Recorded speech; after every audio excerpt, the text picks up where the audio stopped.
بالله من الشيطان الرجيم.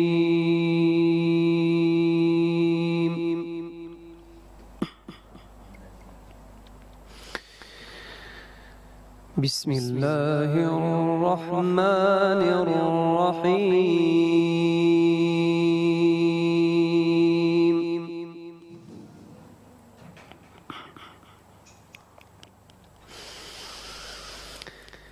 وسارعوا إلى مغفرة من ربكم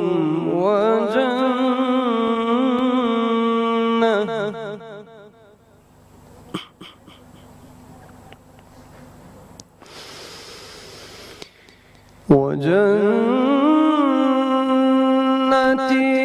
عرضها السماوات والأرض أعدت للمتقين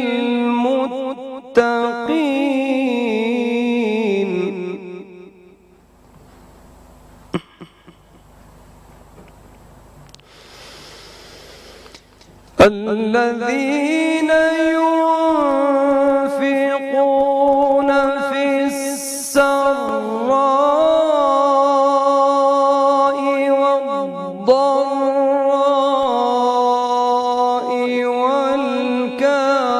والكاظمين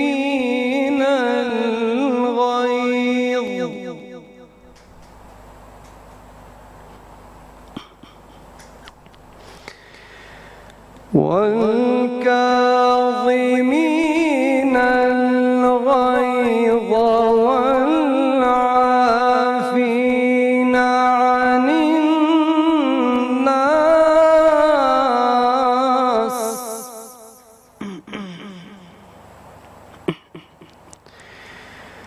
والله يحب المحسنين.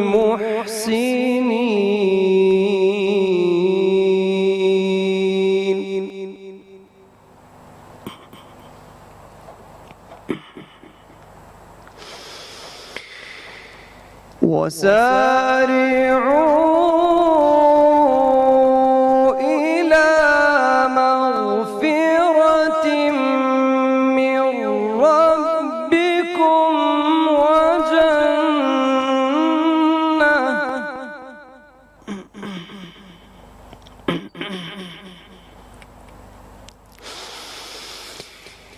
وجنة عرضها السماوات والأرض أعدت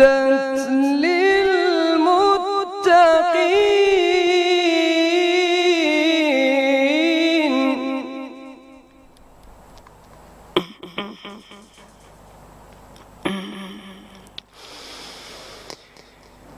الذين ينفقون في السراء والضراء والكاظمين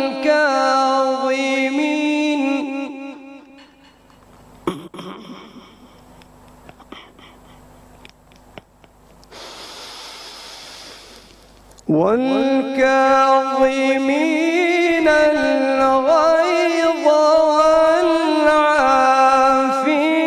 عن الناس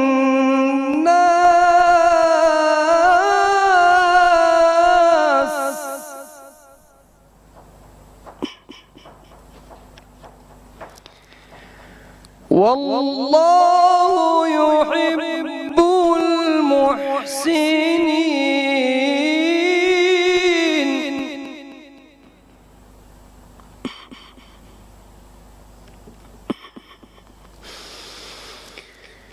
والذين إذا فعلوا فاحشة أو ظلموا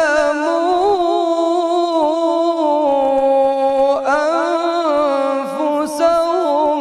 ذكروا الله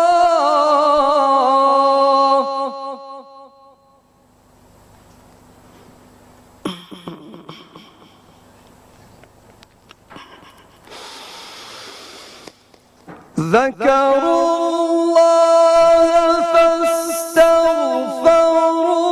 لذنوبهم ومن يغفر الذنوب إلا الله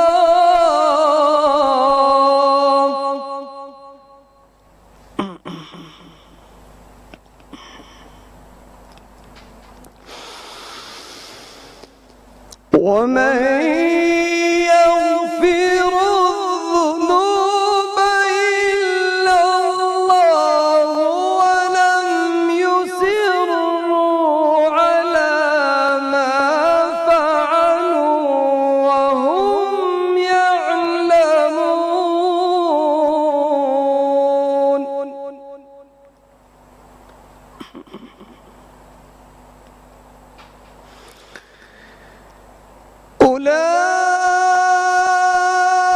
أولئك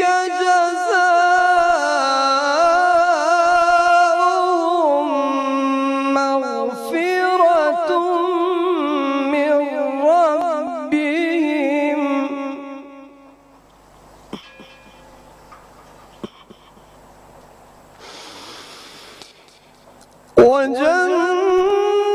وجنات تجري من تحتها الأنهار خالدين فيها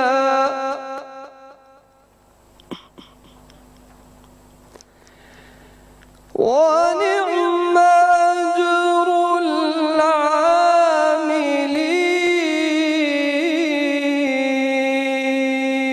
العاملين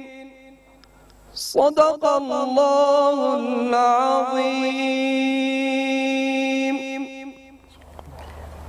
خی گەورە پاداشتی خێرت بێت. خۆرزا بە توێ خۆ سادریس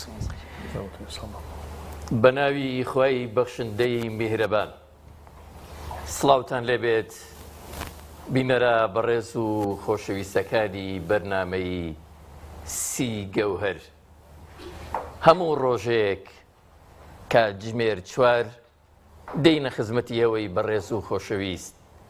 بۆ پێشکەشکردنی گەوهەرێک لەو گەوهەرانەی کە بۆمان ئامادەکردوون. سوپاس بۆ خوای گەورە و میهرەبان. ئەمڕۆژ دەرفەتی پێبەخشین گوڵاوی گەوهەرێکی دیکە بە مشتێک لە جوانیەکانی ئاینی پیرۆزی ئیسلام بە مشتێک لە فەڕ و بەرەکەتەکانی مانجی پیرۆزی ڕەمەزانەوە دێینەوە خزمەتەوەی بەڕێز و خۆشەویست. مێ دەکەین کە خوای گەورە لێمان وەرگرێت و ئێوەی بەڕێزیش لێی بەهرەمەند و سوودمەند بن. ئازیزان، ئەمڕۆژ وەکو ڕۆژانی دیکە لە بەرنامەکەمانەوە چەند بڕگەیەکی جوانتان پێشکەشەکەین کە ئەوەڵین و یەکەمینیان خوێندنی چەند ئاەتێک بوو لە قورئانی پیرۆز لەلایەن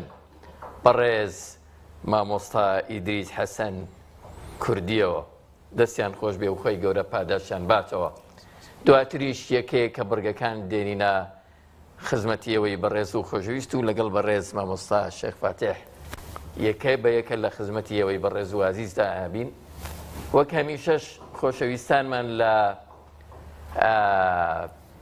شوێنی ئامادەکردنی خوانی بەرنامەکەمانەوە شیفە بەڕێزەکانمان کاک شێف دیار و کاک شێف ئیمان سپاسانەکەین کە ئەمڕۆژ ئەوانیش لەگەڵمان ئابن و خواردنێکی خۆشە خەنە خزمەتەوەی بەڕێز و ئازیز وە چەند ڕێنمایەکتان لەو بارەوە پێشکەشەکەین. مامۆستای عەزیزم مامۆستا شێخ فاتح تەوەری سەرەکی بەرنامەکەتان بۆ ڕوونەکاتەوە. فەرموو. دەست خۆش مامۆستا عەباس، خۆی گەورە پاداشتان باتەوە و طبعاً بە خێراتنی زۆر گەرمی جەنابی مامۆستاکەین. سەرەتاکەی میسکە و ئینشەڵڵا هەر کۆتاییشی دوعا و پاڕانەوە هەر میسکە بێ ئینشەڵڵا. و طبعاً کۆتایی بەرنامەکانمان چووکە ئیتر وەختی ئەوەیە کەتر ڕۆژوەشکێنی بەڵێ ئەو کاتە بەڕاستی بەرەکەتێکی زۆر گەورە هەسپەکەین هەر لەناو خودی بەرنامەکە خۆیان و چکە کاتی دابەزینی ڕەحەمات و بەزەی خۆی گەورەیە تەوەرەیەم ڕۆژمان کە تەوەرەی لێبوردەیی و تەبایی و مەحەبەتە چۆن ئێمە بتوانین لێبوردە بین چکە مانگی ڕەمەزانە گەر ماوەسا عەباسەگەر فێری لێبوردەییمان نەکایە بێ فێری چیمان بکات چکە ئێمە لێبوردەین بەرامبەر بە خواردنەکانمان بەرامبەر بە نەفسمان بەرامبەر بە دەوروبەرمان ماوەسا ئیدریس یعنی ئەبێ لە هەموو ساڵێکی مانگی ڕەمەزانە جۆرێک لە لێبوردەیی فێر بین من فەرمودەیەکی پێ سەڵم باسەکەم کە بۆمانی گەڕێتەوە فەرمێ جورەیج یەکێک بوو لە عابیدەکان عابیدێک بوو خواپەرستێک بۆ عیبادەتیە کرد بۆ خوا وە زۆر بەندایەتی خوای زۆر زۆرە کرد خەریکی عیبادەت بوو نوێژیە کرد نوێژی سونەتیە کرد نوێژی فەرزدا لەو کاتەیە دایکی بانگی کرد جورەیج بانگی لێ کرد ئەڵێ جورەیجی شتی باشە جوابی دایکم بەمەوەیە جوابی بانکە بەمەوە سەیری لەم ڕوانگەوە منە مێماوەسە عەباسی ئێمە بکەین کە حتا دڵی دایک گرد بگرێت چەند قورسە چۆن ئەم فەرمودانەی پێغەمبەر صلی الله علیه و سلم یا ئاەتەکانی قورئان چۆن چارەسەری شتی زۆر حساس و وردمان بۆ کات ئەفەرمێ جورەیج تیاما بوو جوابی دایکم بەمەوەیە جوابی خوا بەمەوە کامیان ئەفەرمێ جوابی دایکی نایەوە تیبا نوێژەکەم مهمترە نوێژەکەم بکەم دەستی کرد بە نوێژەکەی پێغەمبەر صلی الله علیه و سلم بەفەرمێ ڕەحیم الله ئەخی جورەیجن ڕەحمەتی خوا لە جورەیجی برام ئەگەر عالم بووایە زانا بووە دانا بووایە یعنی حکمەتی بەکار بێنایە ئەوە جوابی دایکیایەوە نوێژەکەی ناکرد سەیری ئەمە فەرمی صحیحی پێغەمبەر صلی الله علیه و سلم بۆ چونکە ئەزانێت دایک کە دڵی گەردی گرت ڕەنگە درەنگ ئەم شوێنەی خۆی بگرێتەوە چەند مهتەم بین بەوە چەند گرنگە ئێمە لە مانگی ڕەمەزانە فێری ئەم مەدرسەیە بین چۆن بەڕاستی تەسامح و لێبوردەیی و خاکی بوون و تەبایی بە یەکەوە بوون گرێ بین لەسەر شتی زۆر بچووک شەڕ نەکەی لەسەر شتی زۆر بچووک دڵمان لە یەکتر نەیەشێ وەلیعفو وەلیەصفحوا ئەلا تحبون ئەن یەغفر الله لەکم ئەی خۆمە ئەم مانگە بۆچی یەکگرین ماوەسا بەس بۆ لێ خۆشبوون نیە دەی خوا فەرمێ ناتانەوێت خوا خۆش بێ دەی لێبوردە بن بەرامبەر بە یەک حەزرەتی ئەبوبەکر لە حادیسەی ئیفکا کە بەرامبەر کچەکەی حەزرەتی عایشە و خێزانی پێغەمبەر صلی الله علیه و سلم ئەوە بوو مسەطح کە یەکێک بوو لەوانەی بەشداری لەو یعنی حادیسا کردبوو بۆی کە قسە هێنان و قسە بردن و ئەم شتانی تیا کرد زۆر قورسە حەسی ئەبوبەکر فەرمێ ئیتر من ئەو یارمەتی کە ماگانە ئەیەم بە مسەطح نایەمێ خوای گەورە هەدا بەسێنە ماوەسا سبحان الله شتیوانەکەی ئەی ئەبوبەکر وقال ادخلوا مصر يا أفرميت كالآياتك أفرمي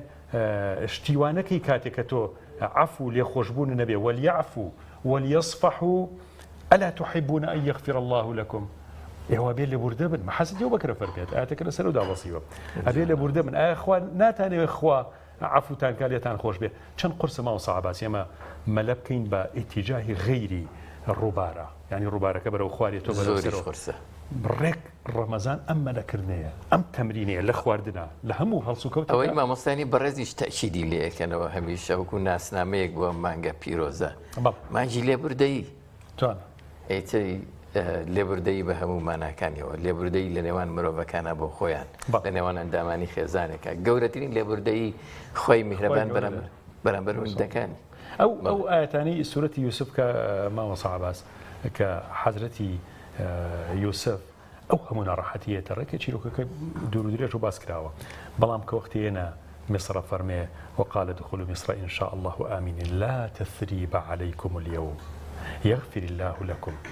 وهو أرحم الراحمين من لو متى ناكم هيج كليكم لا تثريبا من هيج كليكم لإيوانية وهيج لو مشتا ناكم لسروي كرتان شن قورية أم ليبوردية ماوصا أتوانين ليبوردة بينيكي إليكي شكاني حتى يعني أم ملتي إما همو ملتاني مسلمان أويا كيما زور جار دس ما ناچتا دسكاري كردني أو شتيك لسري پرورده بوينو راهاتوين إن شاء الله بامدبوني برز دكتور عارف سيد غفور مالا هیچێک لە مامۆستا و زانە بەڕێزەکان لێرە بە دوور و درێژی باسیێن بابەتاکەین ئێستا بەڕێز و خۆشەویست مامۆستا ئیدریس حەسەن کوردی وەکو قورئان خوێنێک تەشریفیان لە بەرنامەکەمانە هەبوو پێمان خۆشە بینەران زیاتر بتناسن جەنابتان کورتێک باسی خۆتان و ژیانتان و ژیان لەگەڵ قورئان و فێربوونی ئەم ئاوازە شیرینانە چۆن عاشقی قورئان بوون بێگومان. بەڵێ زۆر سپاس مامۆستاگیان سەرتا بەناوی خۆی بەخشندە و میهرەبان لەخوای گەورە پاڕێمەوە تاعات و عیبادەتی من و ئێوەش قبوڵکە ئینشاءالله. من ئیدریس حەسەن ئەلکوردی لە تەمەنی مناڵیەوە خولێ قورئان بووین بە فەزڵی خوای گەورە بە درێژایی ئەم تەمەنی کە هایناومانە ئیتر لە سەرەتاوە هەوڵمانداوە بە شێوازێکی چاک فێری قورئان خوێندنەوە ببین و دواتر ئاوازەکانی قورئان فێر بووین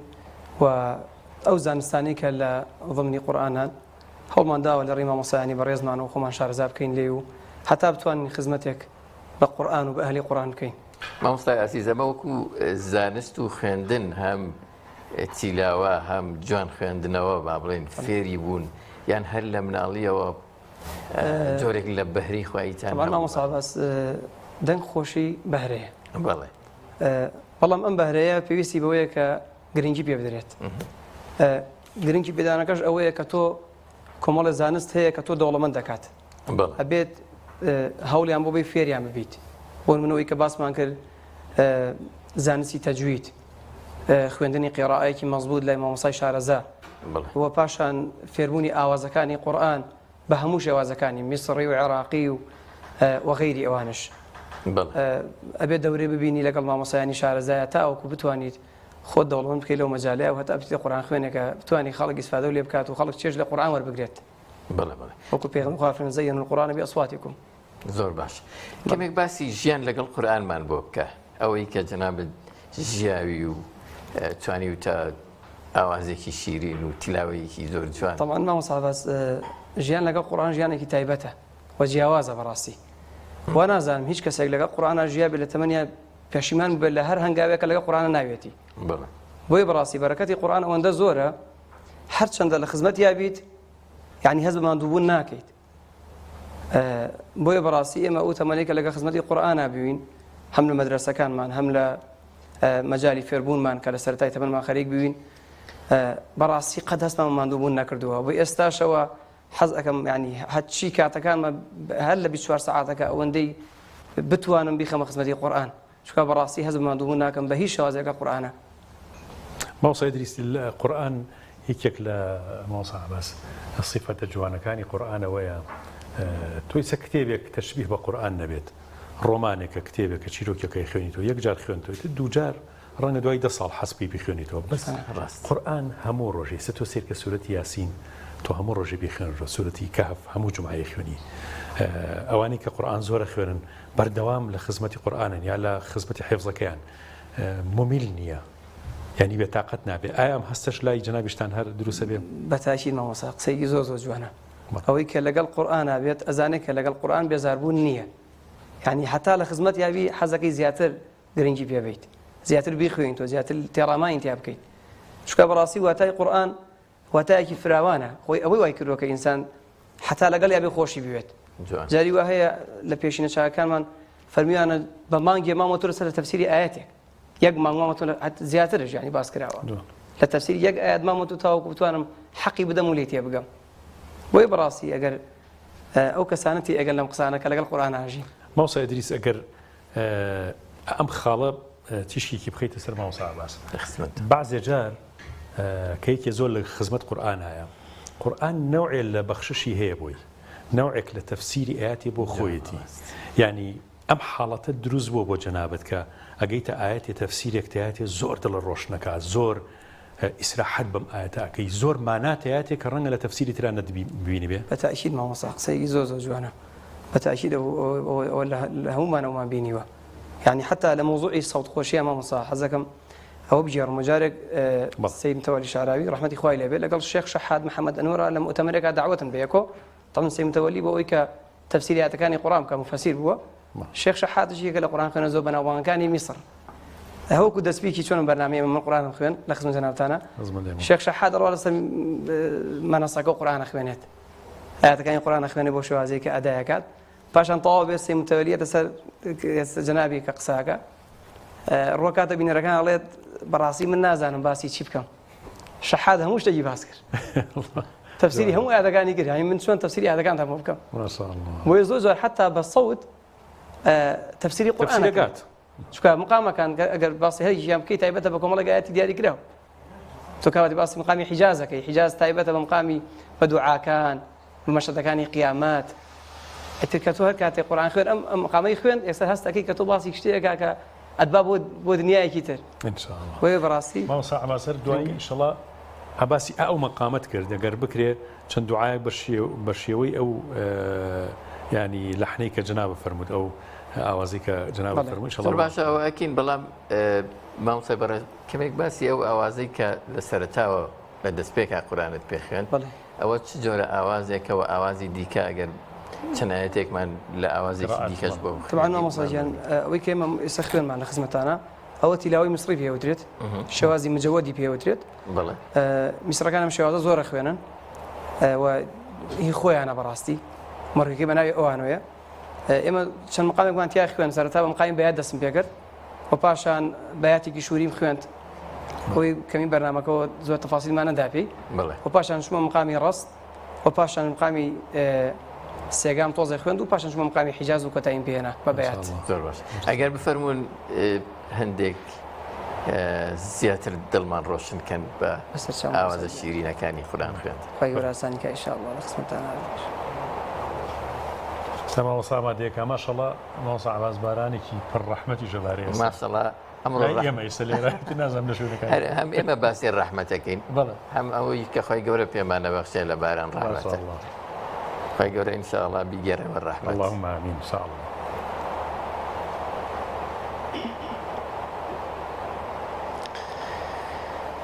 أعوذ بالله من الشيطان الرجيم بسم الله الرحمن الرحيم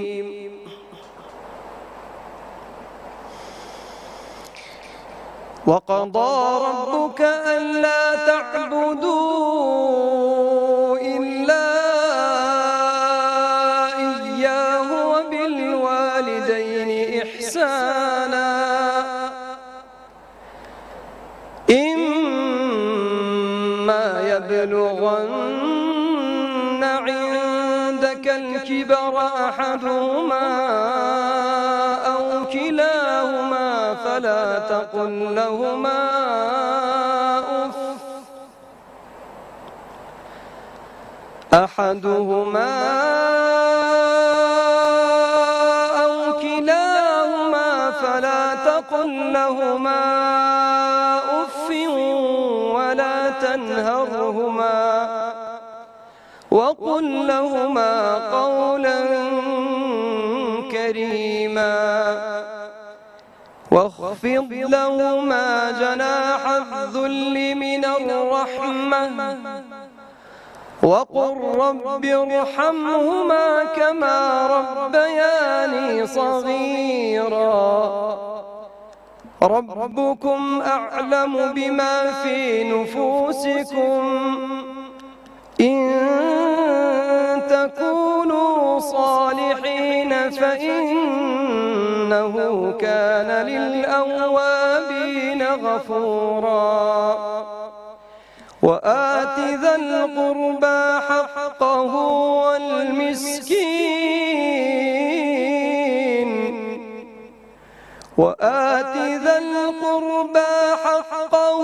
والمسكين وابن السبيل ولا تبذر تبذيرا إن المبذرين كانوا إخوان الشياطين وكان الشيطان لربه كفورا صدق الله العظيم وأجر بادشتي بخير باتو إن شاء الله سبا بس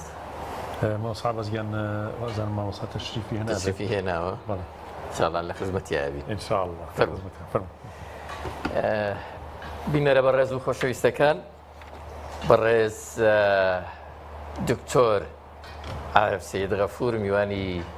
ئەم ئێوارەی بەرنامەکەمانە بێ بە خۆشحاڵیەوە پێشوازی لەیەکی. السلام عليكم. ماوسەگیان بەخێر بێ. باشە قوربان. یاخوا بەخێر بێ. جنابی مامۆستای خۆشەویست. بەخێر بێت. خێر تەشریف خێر بێت. قوربان گیان فەرموو. ماوسا ڕازیان فەرموو. مامۆستا لەسەرەوە. لا فەرموو. نابێت. مامۆستای نابێت. بڕۆ بکار. نابێت. عفوا ماوسەگیان قوربان. يخبص ماوسەگیان بەخێر بێن. خێر بێت مامۆستای. بەخێر بێن یاخوا. خێر بێت. ماوسەکان ئێمە زۆر خۆشحاڵین کە لە پێنجەم ڕۆژی مانگی پیرۆزی ڕەمەزان و ڕاستەوخۆ لە خزمەتەوەی بەڕێزی خۆشەویستان لە بەرنامەی سی گەوهەرە لە خزمەت جنابتان گەیشتین. ئەم ڕۆژە کۆتاییەکانی مانگی چوارە و ماشەڵڵا ئەو بارانە پڕ ڕەحمەتە و پڕ لە میهرەبانیە بارێت و تەوەری ئەم ڕۆمان لە خزمەت جنابتانە چۆن ئەم مانگە لی تێبگەین کە مانگی لێبوردەییە، مانگی تەباییە. چۆن فرسەتی تەبایی و لێبوردەیی لەم مانگە پیرۆزەیە بقۆزینەوە و بتوانین خۆمانی تیا پەروەردەکەین. چۆن لە قوتابخانەی لێبوردەیی مانگی ڕەمەزانە و محەبەتی مانگی ڕەمەزان تێبگەین مامۆستایان. بەخێر بێن یاخوا. يا ربي سلامت بيت خو موفقتن يا اخوة بناي خوي بخشندو مهربان درود و سلامي خوي پروردگار لسرگانی پیشوا و سرورمان پیغمبر اسلام حضرت محمد صلى الله عليه وسلم باش حمد و سپاس و ستایش بو خوي گورا الحمد لله رب العالمين سپاس و ستایشی خوي پروردگار لسر همو نعمتکانی الحمد لله الذي بنعمته تتم الصالحات وەکفەرمووت ئەو بارانە نیعمەت و ڕەحمەتی خوای پەروەردگارە کە زەوی بە شێوەیەکی گشتی خوای گەورە دروستی کردووە هەمووی پڕێتی لە نیعمەت پڕێتی لە خێر و ڕەحمەت لەلایەن خوای پەروەردگارەوە والأرض وضعها للأنام فيها فاكهة والنخل ذات الأكمام والحب ذو العصف والريحان فبأي آلاء ربكما تكذبان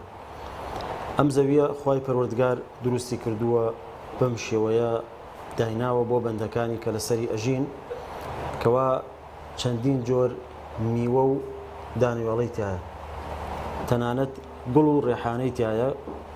کە شوێنەکان جوان ئەکات ئێرازێنێتەوە و بۆن خۆشی ئەکات هەنی خۆی گەورە لە قورآنی پیرۆز تەنانەت باسی ڕێحانی کردووە کە بۆن خۆشی ئەبەخشێت ئەگەر لایانی تەندروستیشەوە سوودی هەیە بێگومان ئەویش بۆ هەندێک عیلاج و وەکو دەواسازی ئەویش بەکاردێت بەڵام وەکو جوانی وەکو زینەت و ڕازاندنەوە هەروە وەکو بۆن خۆشی خوای پەروەردگار وەک یەکێک لە نیعمەتەکان باسی کردووە هەر لە ئەم ئاەتانەوە سەیریکەین کە باس لە زەوی و باس لە خۆر و مانگ و ئەستێرەکان و باران ئەکات کە هەمووی نیعمەتە و ڕەحمەتی خوای پەروەردگارە هەتاوەکو ئەو دینە کە خوای تەعالە بۆ ئێمەی ناردووە و ئەو قورئانی کە بۆ ئێمەی ناردووە هەمووی ڕەحمەتە کە پێغەمبەری ناردووە فەرموویەتی وەما ئەرسەلناکە ئیلا ڕەحمەتەن للعالەمین پێغەمبەری ناردووە وەک ڕەحمەت بۆ هەموو جیهان قورئانی ناردووە کە ڕەحمەتە شهر رمضان الذي أنزل فيه القرآن هدى للناس وبينات من الهدى والفرقان لچەند ئاەتی ترا کە ئەفەرمێت هودە و ڕەحمە ئەم قورئانە هیدایەتە و ڕەحمەتە یەک لە شێوازەکانی ڕەحمەت لە قورئانی پیرۆز و لە پەیامی پێغەمبەر عەلەیهی السەڵات وەسەلام لێخۆشبوون و لێبوردن و چاوپۆشیکردنە چونکە کۆمەڵگەکان ژیانی خەڵک ئەگەر لێبوردن و چاوپۆشی تیانە بێت بە ئاراستەیەکی نەخوازراوە ئەڕوات ئەگەر لێبوردن و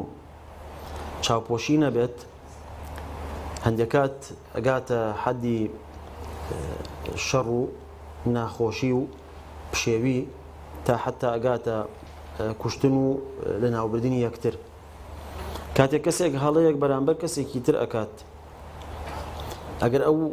کەسێ هەڵەی کراوە لە بەرامبەری چاوپۆشی هەبێت لێرە کێشەکە کۆتایی پێێت لەوانەیە کەسی تاوانبار خۆی بە شەرمەزار بزانێت کە ئەو کەسەی تاوانی ئەنجام داوە لە دژی یا هەڵەیەکی کردووە لە بەرامبەری ئایا بە قسەیەک بێ بە هەر هەڵوێستێ بە هەر شتێک بێت کە ئەبینێت لێ ئەبورێت چاوپۆشی لێکات ئەم کەسە لانی کەم ئەگەر ئەمیش نەچێت داوای لێبوردن بکات لانی کەم هەست بە هەڵەی خۆیەکات و کێشەکە لەوێ کۆتایی پێێت بەڵام ئەگەر لێبوردن و لێخۆشببوون نەبێت و کەسێک کە هەڵەکە لە بەرامبەری کراوە ئەویش دووبارە هەڵەیەکی تر ڕەتفعلێکی هەبێت لەوانەیە ڕەتفعلەکە لەمەی لە هەڵەکەی ئەم کەسەی تر بەهێزتر بێت خراپتر بێت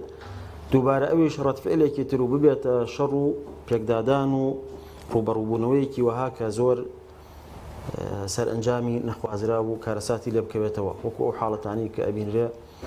جاری وا بووە لەسەر شتێکی بەسیط لەسەر ناکۆکیەک لەسەر دەمەقاڵەیەک یا لەسەر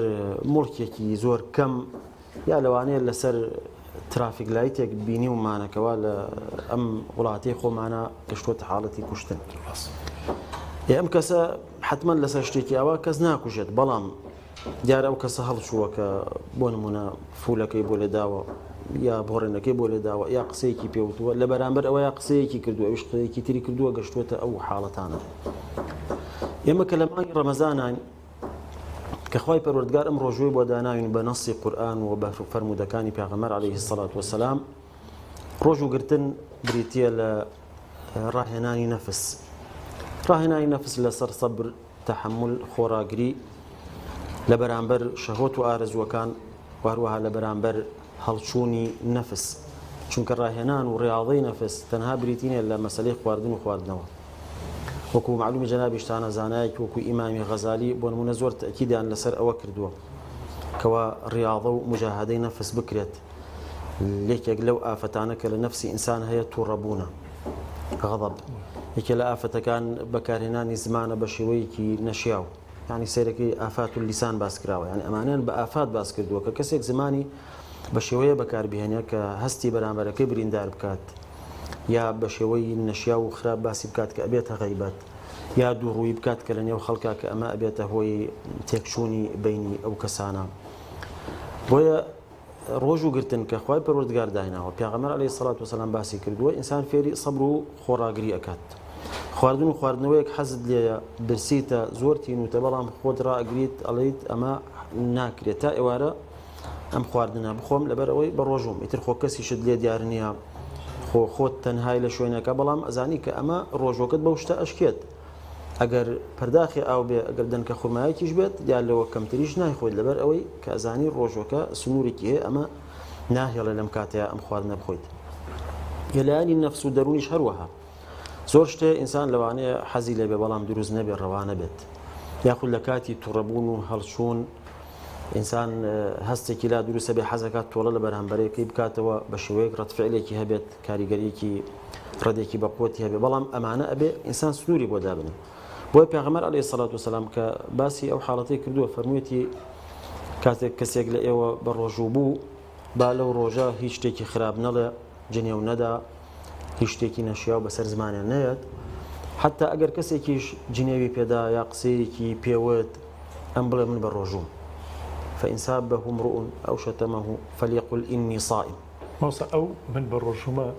زۆرجار بیری ئەوی شێخات و ماوەسا عەباس یعنی بیری فڵان کەسێک هاتۆ کە ویش وەرە بە ڕۆژووە ئەگەر بە ڕۆژووش نەبێت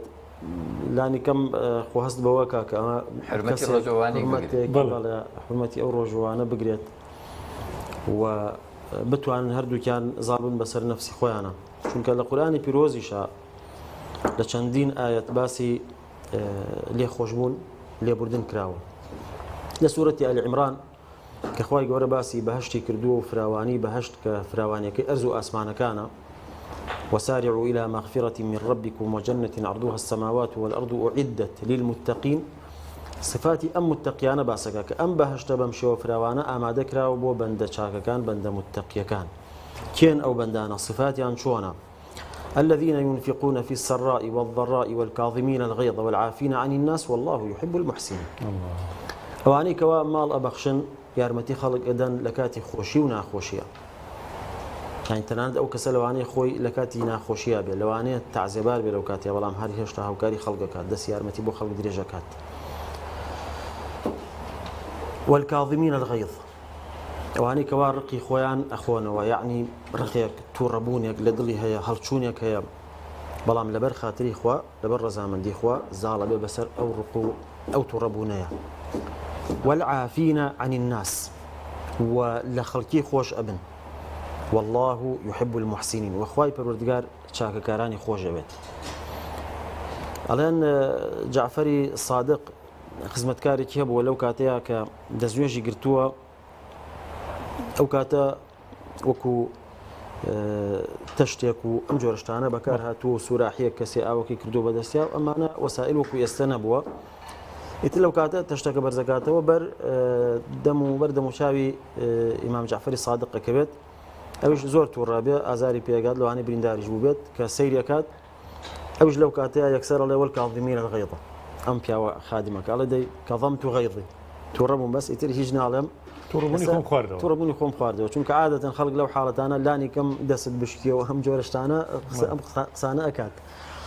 یا ئەڵێ کوێری دیاڵێکی ئەم شتانە ئەڵێن وتی ڕقی خۆم خواردەوە والکاظیمینا الغەیظ، ویشتووە العافین عن الناس، پیاوەکە وتی خادمەکە وتی عفوت عنك ليش تخوش بوم، وتی والله يحب المحسنين، وتی دێوە هەر ئازادم کردی تەواو هەر بڕۆ فی سەبیل الله هەر ئازاد بە کە خۆی کۆی لەبوو بڵێ ئازادی کرد. هەموو نیعمەتەکانی ئەم دینە جوانەیە. بەڵێ کە ئەو قۆناغبەندی لەو ئاەتە کە ئاەتەکە تەطبیق بکرێ، ئاەتەکانی قورآنی پیرۆز کە خوێنینەوە لێ تێبگەین و تەطبیقی بکەین ماناکانی چۆنە، چەند کەلیمەیەکی وا کورد ئاەتێک کە بەشێکە لەو ئاەتە ئەو هەموو معنا فراوانە ئەگرێتە خۆی کە ئەم کەسە تووڕە بووە لە بری ئەوەی شتێکی نەشیاو بڵێ بەرامبەر ئەو کەسە لێی تووڕە ببێ قسەیەکی پێ بڵێت لە بری ئەوەیە ڕقەکەی خۆی ئەخواتەوە، لە بری ئەوەش عەفوشی ئەکات و حتا ئازادیشی ئەکات. مامۆستا بەڕێز ئەگەر بکرێ بپرسین یعنی پاڵنەرەکانی لێبوردەیی پاڵنەرەکانی لێبوردنی ئینسان لە کەسێکی تر لە بزانم لە هەر مەوزوعەکە ئەبێت چی بنیانی چی پاڵنەریەوە بێ ئینسانێکم سیفەتە جوانە لە خۆیان بەدی بۆچی ئەمە بکەین؟ گەورەترین پاڵنەر ئومێدی لێخۆشبوونی خۆی پەروەردگارە، یعنی ڕەجا و ئومێدت هەیە کە تۆ لە کەسێک خۆشە بی خۆی گەورەش لە تۆ خۆش بێت، چونکە ئەوەش نەسی قورئانە، وەکو چۆن ئەم ئاەتە لە سوورەتی ئالی عیمران بەم شێوەیە هاتووە کە ئەمەش مژدەیەکی گەورەیە بۆ ئەو جۆرە کەسانە و ئەسیفەتی ئەوانەی باس کردووە ئەوە بەهەشت ئامادەکراوەوە خۆی کافیە لە ڕاستیە وعیدەت للمتقین، ئەو بەهەشتێکەوە پانتایەکەی ئەرز و ئاسمانەکانە عەرضها السەماوات والأرض ئامادەکراوە متقیەکان ئەمە الصفەتیانە الذين ينفقون في السراء والضراء والكاظمين الغيظ والعافين عن الناس، خۆی ئەمە کافیە بەڕاستی و هەروەها والله يحب المحسنين، خی پەروەردگار چاکەکارانی خۆشەوێت، ئەگەر ئینسان چاکەکار بێ خی گەورە خۆشیەوێت. یەکێک لە شێوازەکانی چاکەکاری لێ خۆشبوون و لێبوردنەوە وەکو سەیدنا یوسف کە لەو سوورەتەیە لە 5 جار باسی وەصفی محسینین هاتووە، چونکە سەیدنا یوسف زۆر محسین بووە، زۆر چاکەکار بووە، بۆ براکانی کە خستیانە ناو زیندانەکە ناو بیرەکەەوە دواتر نەیدا لە ڕووی ئەوان باسی نەکردووە، وایەتە جەنابش خوێنتەوە لا تثريب عليكم اليوم يغفر الله لكم، ووتی هیچ لۆمە سەرزنیشتێکی ئێوە ناکەم، خی گەورە لێتان خۆش بێت، خوا لێتان خۆش ئەبێت. وتنانت فرموي قد أحسن بي إذ أخرجني من السجن وجاء بكم من البدو، نەیدا لە ڕوویان کاتێک کە باوکو دایکی و براکانی هاتون و هەمووی کۆبوونەوە نەیدا لە ڕوویان بڵێ خی گەورە منی لە بیرەکە دەرهێنا، یعنی حتا ئەوەیشی بوو تا بڕاستەخۆ بۆوانی ناوت بەس ئاماژەیەک بۆی کە ئەوان خستیان ناو بیرەکەەوە بۆی ئەوەی نەوت، لە کاتێکە بیرەکە مەترسیداتر بوو تا سژنەکە، لە سژنەکە خەڵکێک ئاگای لێتی خواردنی بۆیە هەموو کاتێک على الأقل خۆ نامرێ لە برسانە، بەڵام لە بیرەکەیە ئەگەر ئەو تەقدیری خی گەورە نەبووایە و ئەو کەسانە نهاتنایە شوێنێکی مەترسیدارە، بەڵام ئەوەڵە وقد أحسن بي إذ أخرجني من السجن ناڵێ من البئر یا من الجب، خی گەورە چاکەی لەگەڵ منا کرد کە منی لە سژنەکە دەرهێنا، یعنی بۆیە ئەوەی نەوت باسی ئەوەی نەکرد ئەو کاتە بۆ ئەوەی کە نەیدا لە ڕووی براکانی، بۆیە خی گەورە لە قورئانی لە سوورەتی یوسف 5 جار وەصفی محسینین باس کردووە کە سەیدنا یوسف گومان نییە کە ئەو وەصفە گەورە و ئەو صفەتە بەرزانیت هەیە. ماسەکان لە زمانی ئەو ئاەتە ئەگەر بیر نەشە جنابەت ئەو فەرمایشی جنابە زۆر جوانە، یعنی یەکێک لە صفاتە جوانەکانی ئیماندارە بێ ئەوە بێت حتا چاکەی خۆی نەیاتەوە بەرچاوی خەڵکە، ئەو بەشێکە لە لێبوردن، یعنی کە تۆ چاکەیەکەکەی من چاکەیەکە کەم زۆر باسی نەکەم یان نەیڵێمەوە، هەمتر لەبەر لایەنە خۆیەکەمەوە سەعباس کە تۆ ئەم چاکە نەفەوتێ، هەمتر لەبەر ئەوەش بەڕاستی ئەم کەسە تۆ عەزیەتی کاتی ئەم چاکە ئەمە نادیتۆ بەناوچاوە. زۆر ڕاستە، بۆیە کە لە باسی خێر و سەدەقەیە خی گەورە ئەوەی فەرمووە کە نابێت ئەو کەسانە کە چاکیان لەگەڵەکرێ بە هیچ شێوەیەک ئەزێتی دڵیان بدرێت بە منەتکردن یا بە هەر شێوەیە کە بدرێتەوە بە ڕوویانە یا کەسایەتی ئەوان لە کەدار بکرێ بۆ نمونە چونکە فەرمێت قول معروف ومغفرة خير من صدقة يتبعها أذى يا أيها الذين آمنوا لا تبطلوا صدقاتكم بالمن والأذى حتى فإن صدقة كانت بطال مكانه يعني أو صدقة بطال بيته وأقل أو كسا جوريك لمنت كردن بسر أو كسا كشاكي لقلاكاد يا هر جوري كتير هستي برندار بكات بيته هو بطال كردن صدقة وخواي قول فرمي قسيكي باش لو جوري صدقة باش ترى جنابي ما وصى بوي دیوێکی دیکەی لێبوردەی باس بکەین فرسەتێک لە جەنابتان نەخوازیین مۆڵەتمان بدەن کەمێکی تر ساتێکی تر بەهرەمەندی دەنگخۆشەکەی کاک ئیدریس حەسەن کوردی ببین و بە دەنگە خۆشەکەی ئەو پرژێنێکی دیکەی دڵەکانمان دەگەڕێنەوە لا چاگەر خۆی هیچ ئاەتێکی ئامادە نەکردووە ئەوەی سوورەتی نور ولا يأتي لأولي الفضل منكم ئەگەر شوێنی کەت ئامادە کردووە ئاساییە لسورة نور ولا يأتل أولو الفضل منكم والسعة أن يؤتوا أولي القربى ما وصى أماديك أو آتبوه أم آتبوه لبرو إساك فرموتان برسياركتان أو بوكا تشي واكا بالنر بو اللي خوشون اللي بردي أو ما نباس كركوا اللي خوشوني خواهي قورا بالنر بوي كا إما لخلق خوش بين ليان ببورين بوي خواهي قوش لإما خوش بيت أما نصي أما القرآن بروزة هاتوا لسورة نور ك كاتك الحادثي إفك رويدا يكي لو كساني كواب نزانين قسيان لو باسيا كرت بيا يقولنا بمصطحي كري أثاثبو بورزاي سيدنا أبو بكر بو يوابو أم حادثي بيندي با سيدنا عائشة هي كوا شي أبو بكر الصديقة خزاني بيغمر عليه الصلاة والسلام بيشتر سيدنا أبو بكر شاكي لقلم بياويا كر سردانيا كردنو شاكو يارمتي أدان كأمر رويدا سيدنا أبو بكر السويني خوار كلامه دوا شاكان لقل نكات چونکە شتێکیان وت بەڕاستی زۆر نەشیا و زۆر قورس کە بەرامبەر کچی ئەبوو بەکر و خێزانی پێغەمبەر عەلەیهی سەڵات وسەلام هەر کەسێک بەرامبەر خێزان و کچ و مناڵی ئەمە بوترێ زۆر قورسە بەلایەوە و بەلای ئێمەوە هەر کەس لە ئێمە لەوانەیە بڵێ ئەمە کەمترین کاردانەوەیە کە تل لەمە دوا چاکەیان لەگەڵ نەکات یعنی هەر ئەوەنە کە چاکەیان لەگەڵان نەکات تر نەگەوەی کە بیکاتە دوژمنایەتی یا خراپەیان لەگەڵ بکات بەڵام لەگەڵەوە شاخوای گەورە فەرمێ با خاوەنی فەضڵ و چاکە لە ئێوە یا ئەوانەی کە ئیمکانێتیان هەیە و توانیان هەیە سوێن نەخۆن کەوا لەمە دوا چاکە لەگەڵ ئەو کەسانەیان ناکەن لەگەڵ کەسانی فەقیر و هەژار و خزم و کەسوکاری خۆیان با لێخۆشبوون و لێبوردەییان هەبێت ئایا ئێوە پێتان خۆش نییە خوای گەورە لێتان خۆش ببێ حەز ناکەن خوای گەورە لێتان خۆش بێت ولا يأتل أولو الفضل منكم والسعة أن يؤتوا أولي القربى والمساكين والمهاجرين في سبيل الله وليعفوا وليصفحوا بالي خوشبونيان هبه ليبردينيان هبه شاوبوشيان هبه ألا تحبون أن يغفر الله لكم لو بيتان خوشني خواليتان ببوريت خواليتان خوش بيه ألا تحبون أن يغفر الله لكم والله غفور رحيم كأم آياتنا تخواروا سيدنا أبو بكر فرمي بلا والله بلا سوێن بەخوا پێمان خۆش و ئەمانوت کە خوالیمان خۆش بێت بۆ یەگەڕایەوە سەر ئەو چاکە و ئەو یارمەتیدانەی کە جاران وەک ئەوەی کە هیچ نەبوو بێت یعنی مەبەستەکەەوەی ئەو ڕووداوانە تەجاوز بکرێت هەڵەیەک لە مەرحەلەیە لە کاتێک ڕوویداوە تەجاوز بکرێەوەکەوەی کە هەر ڕووی نەدا بێت سۆز جەنابی مامۆستا فەرموو مامۆستا ئیدریس أعوذ بالله من الشيطان الرجيم يا أيها الذين آمنوا لا تتبعوا خطوات الشيطان ومن يتبع خطوات الشيطان فإنه يأمر بالفحشاء والمنكر ولولا فضل الله عليكم ورحمته ما زكى منكم من أحد أبدا ولكن الله يزكي من يشاء والله سميع عليم ولا يأتل أولو الفضل منكم والسعة أن يؤتوا أولي القربى ولا يأت لأولو الفضل منكم والسعة أن يؤتوا أولي القربى والمساكين والمهاجرين في سبيل الله وليعفوا وليصفحوا ألا تحبون أن يغفر الله لكم والله غفور رحيم.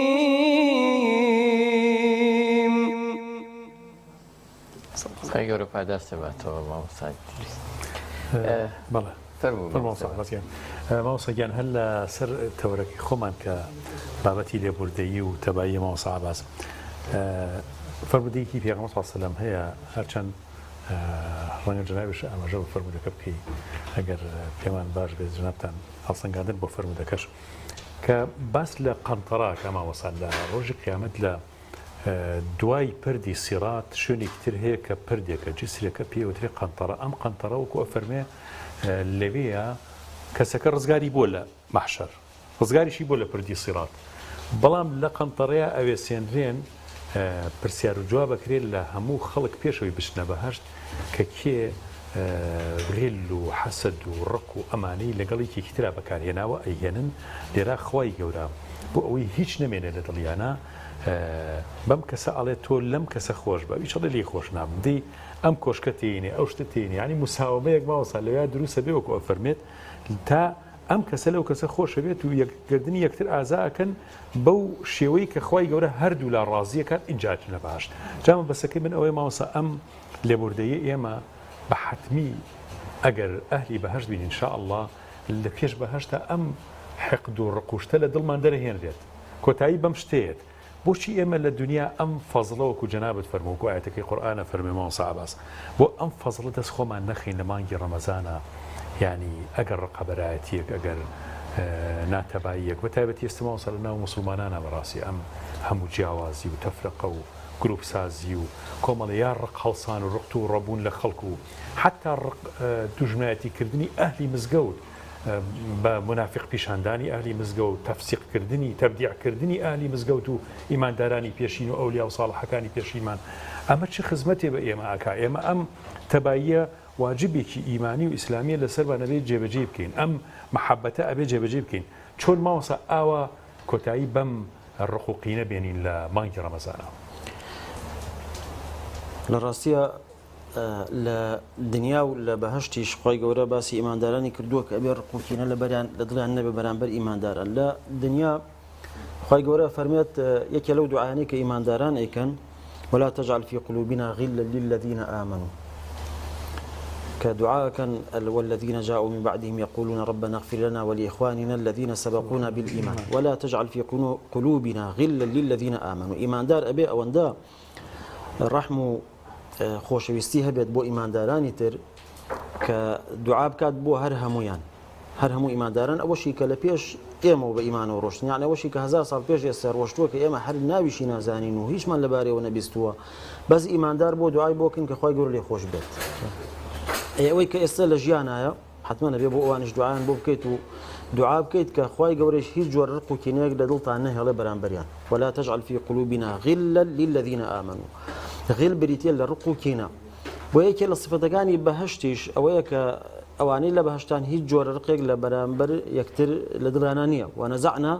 ما في صدورهم من غل تجري من تحتهم الأنهار ونزعنا ما في صدورهم من غل إخوانا على سرر متقابلين وكبرى لبهشت لبرامبريك دانيشن بينان خوشة هي جور رق وكينيك لدلانانيا برامبريك إما كسيري بيغمر بكين صلى الله عليه وسلم خواي قورة فرميتي واخفض جناحك لمن اتبعك من المؤمنين أفرميت وكو تواضعك لبرامبر إيمان داران تواضع بنيانا لكاتك بيغمر خوي سيدي همو مروفاتي وسيدي همو مخلوقاتي خوي بردقارة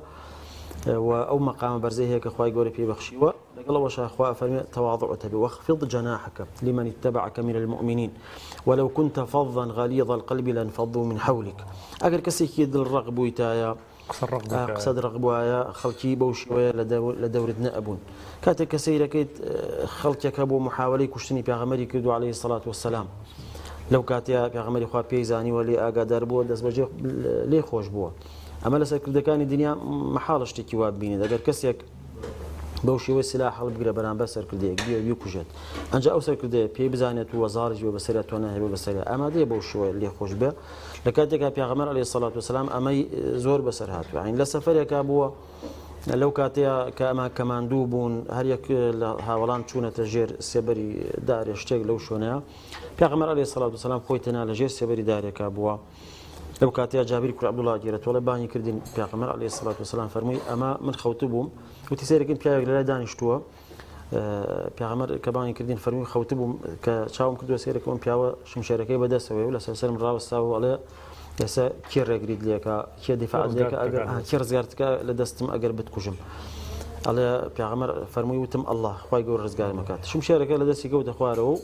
پێغەمبەر عەلەیهی سەڵات وەسەلام شمشێرەکە گرت و فەرمووی ئەی ئێستا کێ تۆ ڕزگارەکە دەدەسم هەمیش وتی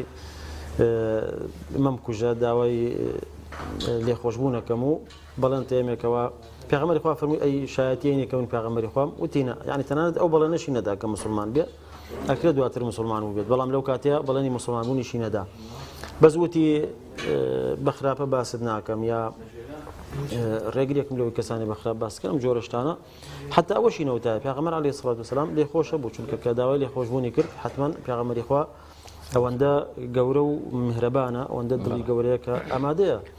نەک لە ئەو لە هەر کەسێکی تر کە خراپەی کردو بەرامبەری ئەو بۆ ئەهلی مەکە زۆر تاوانیان ئەنجامدا بەرامبەری زۆر ئەزیەتیاندا بوونە هۆکاری ئەوەی کەوا مەکە جێ بهێڵێت کە مشتیمان ماڵی خۆی بەجێ بە دوای هەموویان عەفو کرد مامۆستای بەڕێزەمە دیوێکی لێبوردەیی کە لە نێوان ئینسانەکانە هەیە کەسێک لە کەسێک ببوورێ لە بەرخاتری خۆی گەورە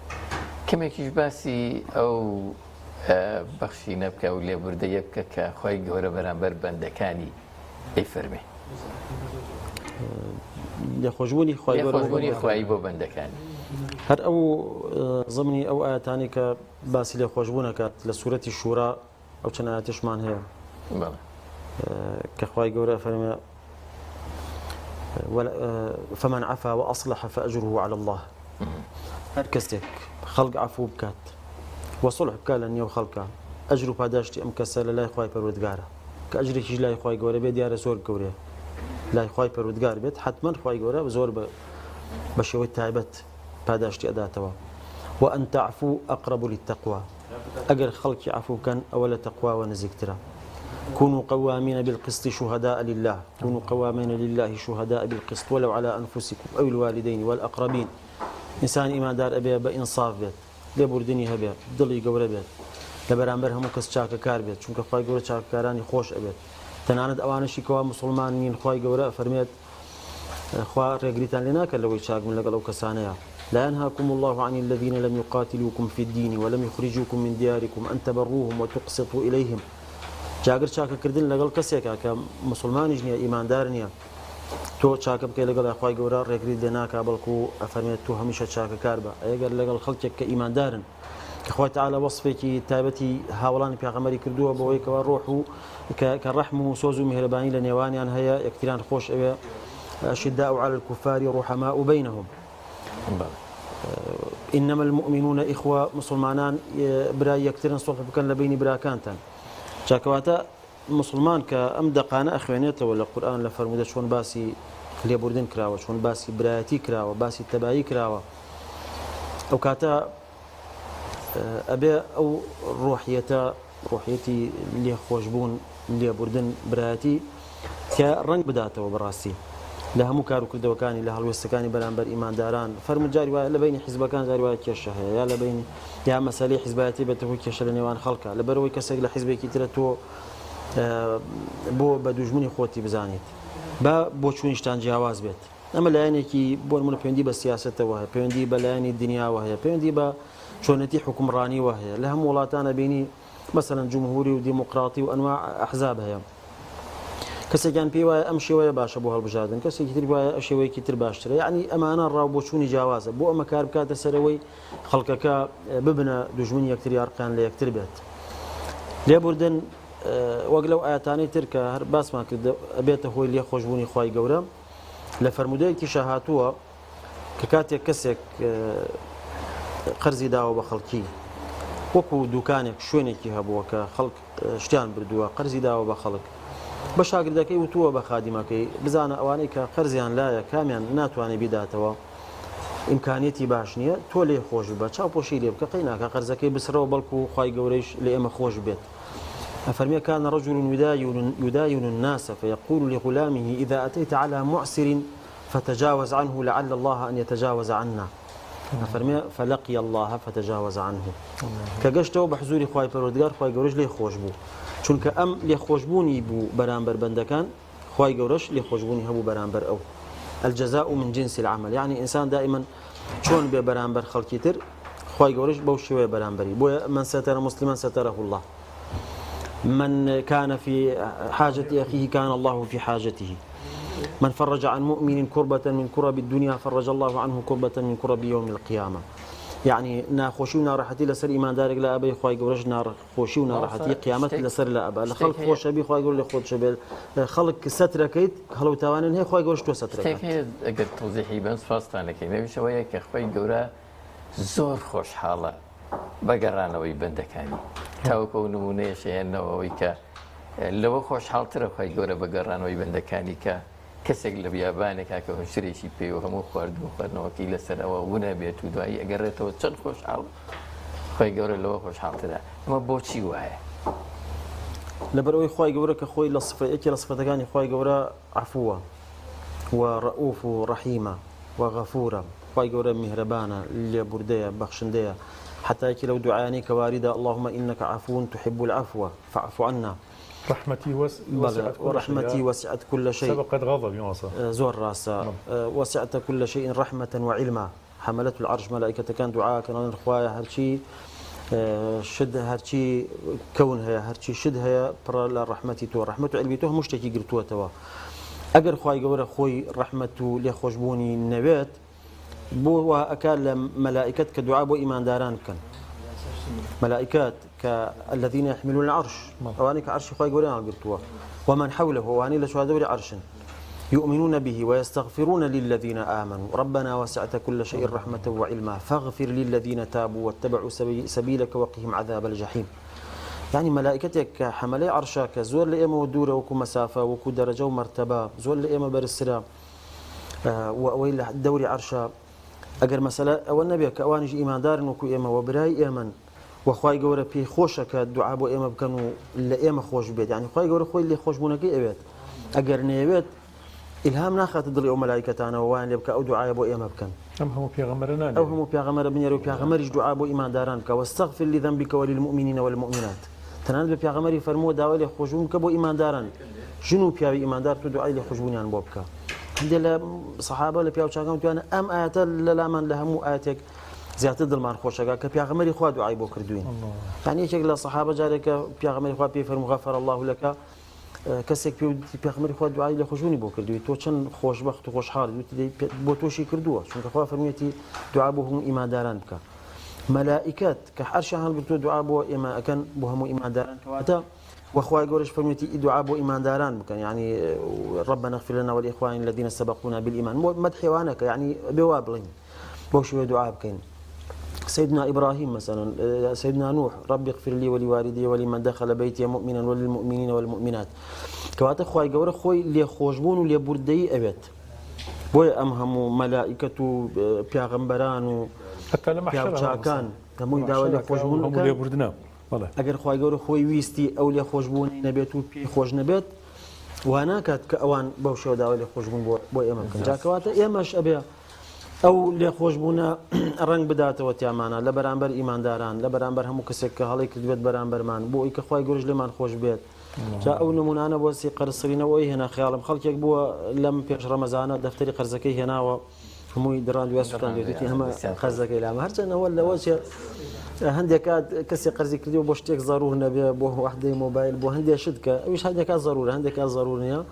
بەڵام بە شێوەیەکی گشتی ئەوە لێبوردەی ئەم کەسە دەرەخات کە چەند دڵی گەورەیە و بەخشندەیە مامۆستا بەڕێز ئەم بەرگە خەریکە کۆتاییە، بەڵێ. کاتمان نامێنێ وەبزانم جەنابەت داوات کرد لە مامۆستا ئیدریس هەندێک نزامان بەوە خوێنێ بوو بەڵێ ئاوازە جوانانە نازانم ئەگەر لەسەر داواکاریەکەت بەردەوامە بی یان ئەرەکرێت بەشێکی تر لە قورئانمان بۆ بخوێنێ و کۆتایی بەم بڕگەیە بێنی خۆیان دەزانن انشاءالله مامۆستا. گەشتتان باش بێ کۆتایی ئالی عیمران خوێنین هەم دوعاش و هەم زۆر باش. قورئان شەوێ ئینشاءالله. هەر زۆریش باشە باشە مامۆستا. فەرموو.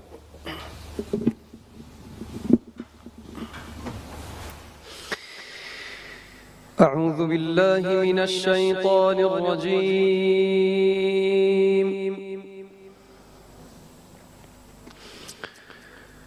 بسم الله الرحمن الرحيم.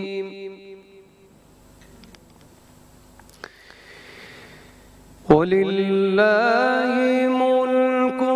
السماوات والأرض والله على كل شيء قدير.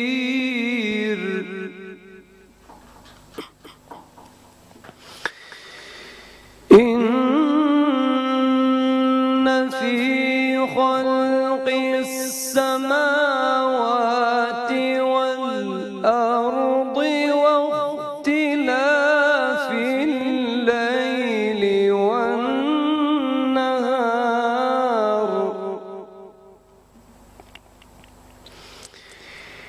واختلاف الليل والنهار لآيات لأولي الألباب.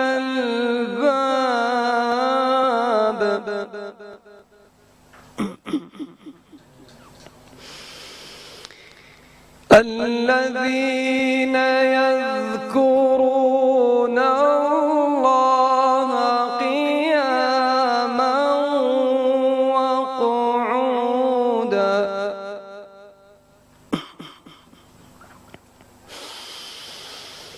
الذين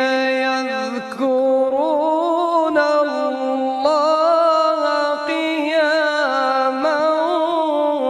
وقعودا وعلى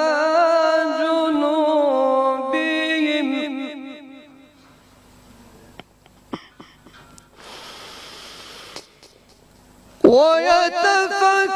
ويتفكرون في خلق السماوات والأرض ربنا ما خلقت هذا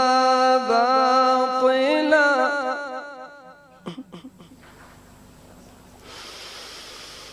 ربنا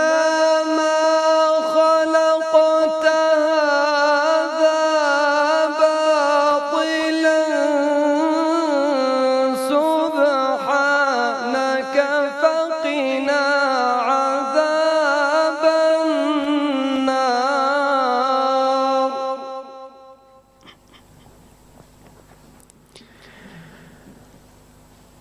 ربنا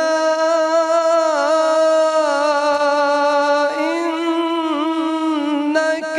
من تدخل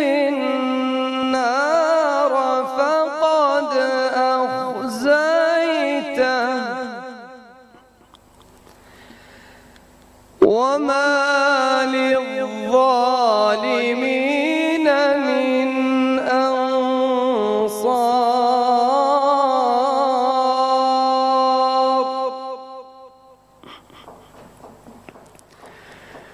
ربنا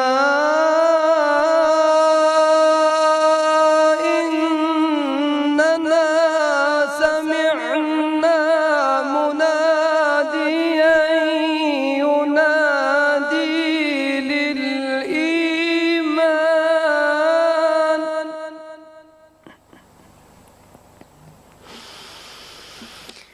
مناديا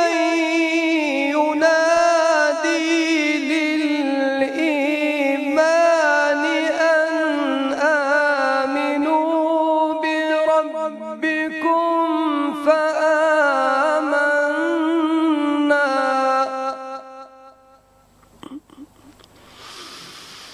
ربنا فاغفر لنا ذنوبنا وكفر عنا سيئاتنا وتوفنا مع الأبرار ربنا وآتنا ما وعدتنا على رسلك ولا تخزنا يوم القيامة إنك لا تخلف الميعاد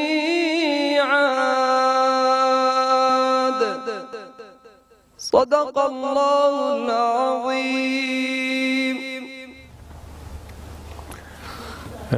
ماوەسا بەزگیان دەما زۆر جەنابی ماوەسا دکتۆر عارف و هەروەها ماوەسا ئیسمان زۆر هیلاک لەم ڕۆژە مبارەکەیە و لەم ڕەحمەت بارانەی کوردستانمانە الله هەر هاتنی جنابیش ئینشاءالله ڕەحمەت و بەرەکەت بۆ ئینشاءالله خی گەورە موفقتان کات چاکی خۆتان زۆر سوپاسانەکرد بە موفقتان کات سەربەرز بن خی گەورە پاداشتان بە جنابتان تەشریف بەرن ماوەسا گیان بەکارتان زیاد نەگرین يخوة بخير من واصيان فرحان قربان كان يا ريو خير من واصيان بريس دكتور عارف دستان طلبي ما يقدر بعد دستان بعد ان شاء الله خزات لا توصل فاعسين واصيان واتانا قلب قربان وصادر زيان يا ربي دن ان شاء الله لبهشتي شاء وقران بوكرني ان شاء الله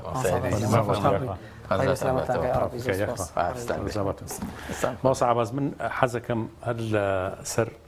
بابتي لبورديين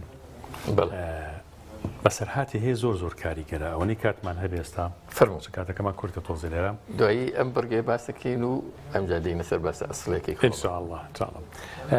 لە لێبوردەییە زۆر زەرورە مامۆسایە کشتێکی زۆر جوانە گەڕێتەوە من لە وڵاتی سعودیە بووم خۆی میسریە پیاوەکە هەڵێ لە سعودیە بووم لەو کاتەیە پیاوێکی دەوڵەمەندی میسری خۆمانم بینی کە خەریکی ئیشی کۆمپانیا و تیجارەتۆمانە بوو لە سعودیا لە وڵاتی سعودیا پێم وت ئەڵێ هەرە بە زمانە میسرەکەی خۆمان پێم وت فڵانە کەس یا بەختێک چ بەختێکی گەورەت هەیە تۆ لە سعودیایی چونکە ئیحرامی بەستە بوو لە مەکەی پیرۆز بوو وەختی حەج بوو وتم هەموو ساڵە تۆ حەجەکەی لێرە چەند بەختێکی گەورەت هەیە وتی وەڵا یەک جار حەجم بۆ خۆم کردو وتم ئەی تۆ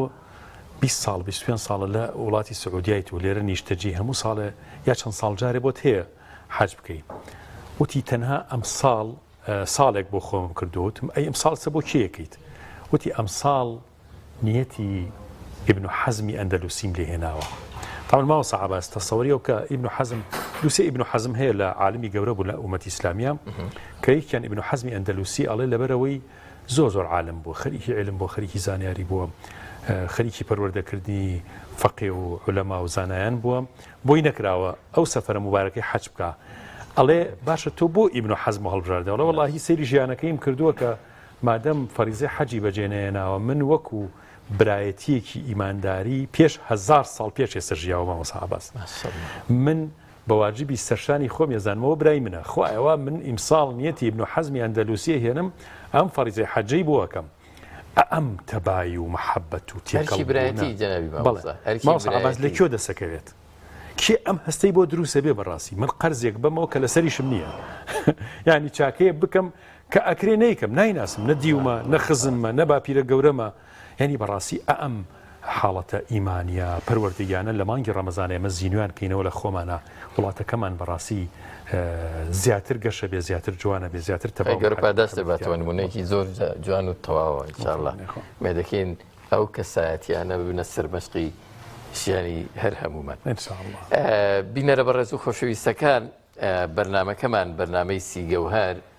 بە سپۆنسەری زەیتی کاشۆ کە بە دروشمی لە تەندروستی دڵنیابە و بە سپۆنسەری نەخۆشخانەی بەخشین کە ئەویش بە هەمان شێوە لە خزمەت هەمووانە بەبێ جیاوازی بەردەوامە بێ بەرنامەکەمان بەڵام پاش ناوبڕێکی تر دێینەوە لاتە تۆپ ئارت تاکە بریکاری تۆڕی میدیایی کۆمەڵ بۆ بەرهەمهێنان و بڵاوکردنەوەی ڕێکلام. کاشۆ بەرهەمێکی خانەدانە تایبەت بە خوان و چێشتخانە. چێژ و جوانی زەیتی کاشۆ مایەی کۆکەرەوەی خێزانە. بۆ دوورکەوتنەوە لە زەخت و شەکرە کاشۆ دەوا و دەرمانە. هەمیشە مەڕوانە لە هەرزانی کە ئەزانی لەسەر سیحەتت گرانە. دەسا هەڵبژێرە زەیتی کاشۆ بەرەکەتی سفرە و خوانە.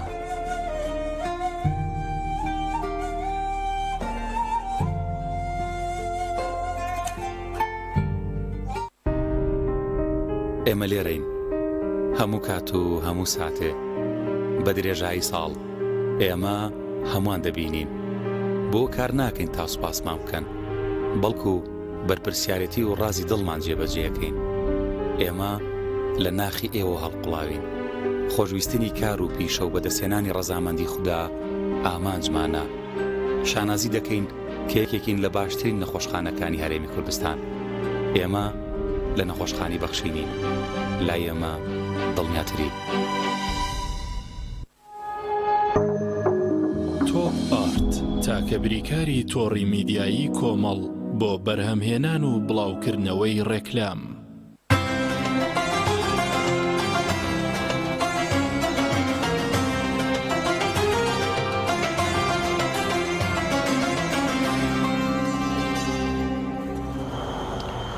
دووبارە سڵاوتان لێبێت بینەرە بەڕێز و خۆشەویستەکانی بەرنامەی سی گەوهەر لەگەڵ گەوهرێکی دیکەی بەرنامەکەتان کات بەڕێەکەین و بەشێک لە بەرگەکانی بەرنامەمان لە کاتژمێر 4ەوە تا ئێستا پێشکەشکردن هەروە بەردەوامە بین تا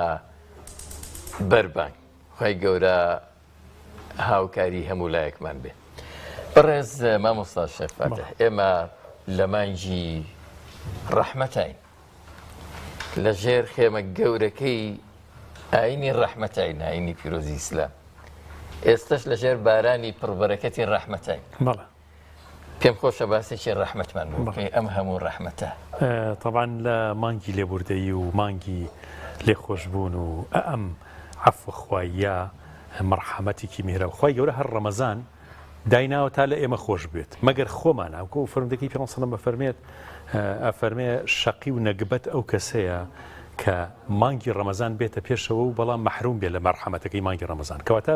خوا دایناوە کە ئێمە لە ئێمە خۆش ببێت بەس ئێمە خۆمانین زۆر جار خۆمانی لێ لا ئەدەین.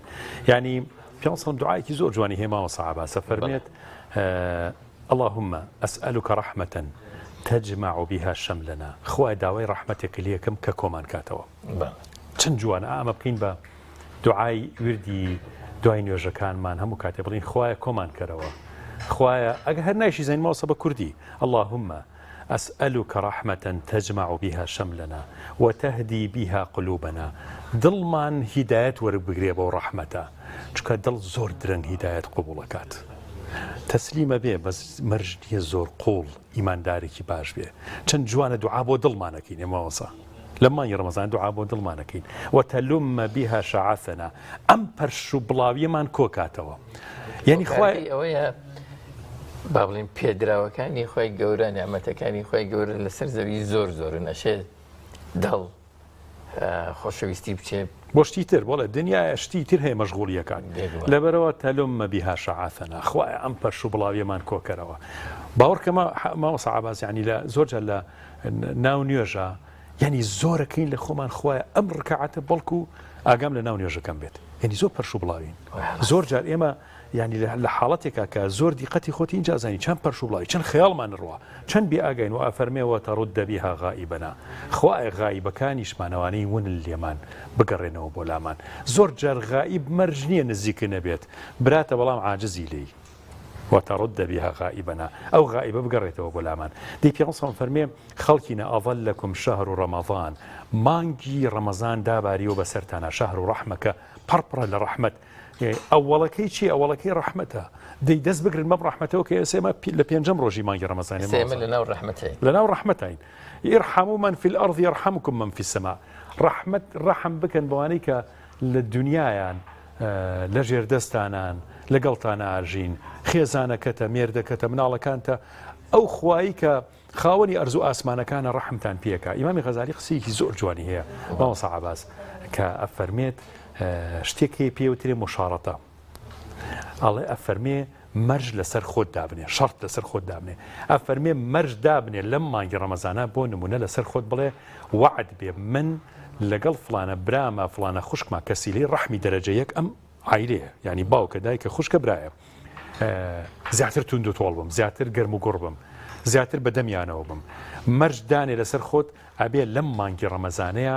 من بۆ ئەوەنە ماڵ بڕۆم و پارەی زەکاتەکەم برم بۆیان مناڵەکانیشم برم تا فێری بەخشینی زەکات بن بەم ماڵە، تا فێری ئەو بن کۆمەڵە علاگە بگرمە دەستمەوە بۆ ئەم ماڵە کە مناڵی بێباوکیان هەیە. چەند ماوەسە ئەم مەرحەمەت و میهرەبانیە بڵاوە بێتە لە ناوانە. چەند ضرورە ئاوا بەڕاستی ئیستیبدادی نەبین لە ڕێی خۆمانە زۆر جار بەتایبەتی لە ناو خێزانە، یعنی هەر ڕێی خۆم قبول بکەم، ئەی بۆ ڕێی خێزانەکەم وەرنەگرم، بۆ ڕێی مناڵێکم کە ڕەنگە زۆر عاقڵ بێت، زۆر ژیر بێت، بۆی فێری ڕێی بێت. زۆر جار ماوەسا ئێمە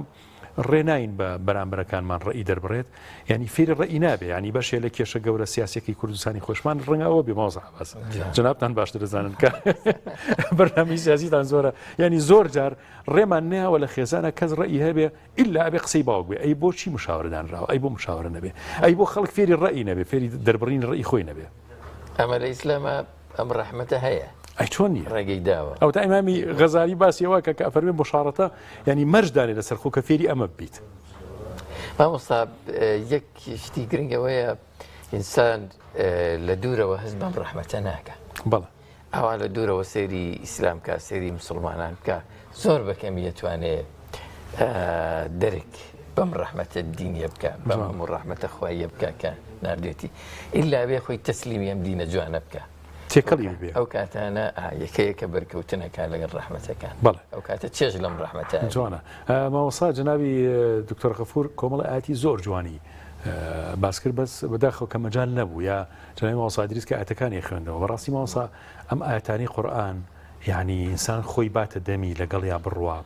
یعنی فێری مەرحەمەت و فێری سۆز و فێری مێرەبانی و فێری شەوقێک دەکا، فێری مەحەبەتێک دەکا، فێری شەفەقەت دەکات. مامۆستا بەدیع زەمان سەعید نورسی یەکێک لە بنەما زۆر جوانەکان کە قسەی لەسەرەکە باسی شەفەقەتە. شەفەقەت جیایە هەتا لە ڕەحمەتیش. شەفەقەت زۆر ناسکە، زۆر میهرەبانە، یعنی ئەکرێت من مامۆسایەکم بینی مامۆستا عەباس لە شەقامەکە ئەستا خوای گەورە لێ خۆش بێ وەفاتی کردووە، ئەشکرێ ناوی بەرم چکە وەفاتی کردووە. مامۆستا حەبیب محەممەد سەعید خوای گەورە لێ خۆش بێ سەفەرێک بینیم لە جادەیەک ئەو کاتە گەنج بوو هێشتا، شەقامەکەش وا بوو کۆمەڵە مناڵی مەکتەب بەرە بوون ئەڕۆشتنەوە بۆ ماڵەوە. لەناو ئەم هەموو خەڵکە من یەکێک بووم لەوانی کە خۆم بۆ شەقاما ڕۆشتم، خەڵکێک مەبینی ئاوا بە شەقامەکان ڕۆشتن و ئەگەڕان و هاتن، کەس ئەم شەفەقەتەی نەجوڵا بۆ مناڵانەی کە ئەپەڕنەوە لە جادەکە نەوا سیارێریان بە جادێکی عامە گشتیە، بەس تیقەتما ئەو ئاگای لە منیش نەبوو، تیقەتما دەستی مناڵەکان یەگر یەک بێ ئەوەی مامۆسای و مەکتەبەش بێ، بەس بۆ منتقا ڕۆژ دای بیری مناڵەکانی پەڕاندەوە بۆ بەر. ئەمە شەفەقەتە، ئەمە ئەو شتەیە کە زۆر کەس هەیەی بەس بە مەقامی ئیمانی پێیەگات. ئەمە جۆرێکە لەو ڕەحمەتە میهرەبانیانی کە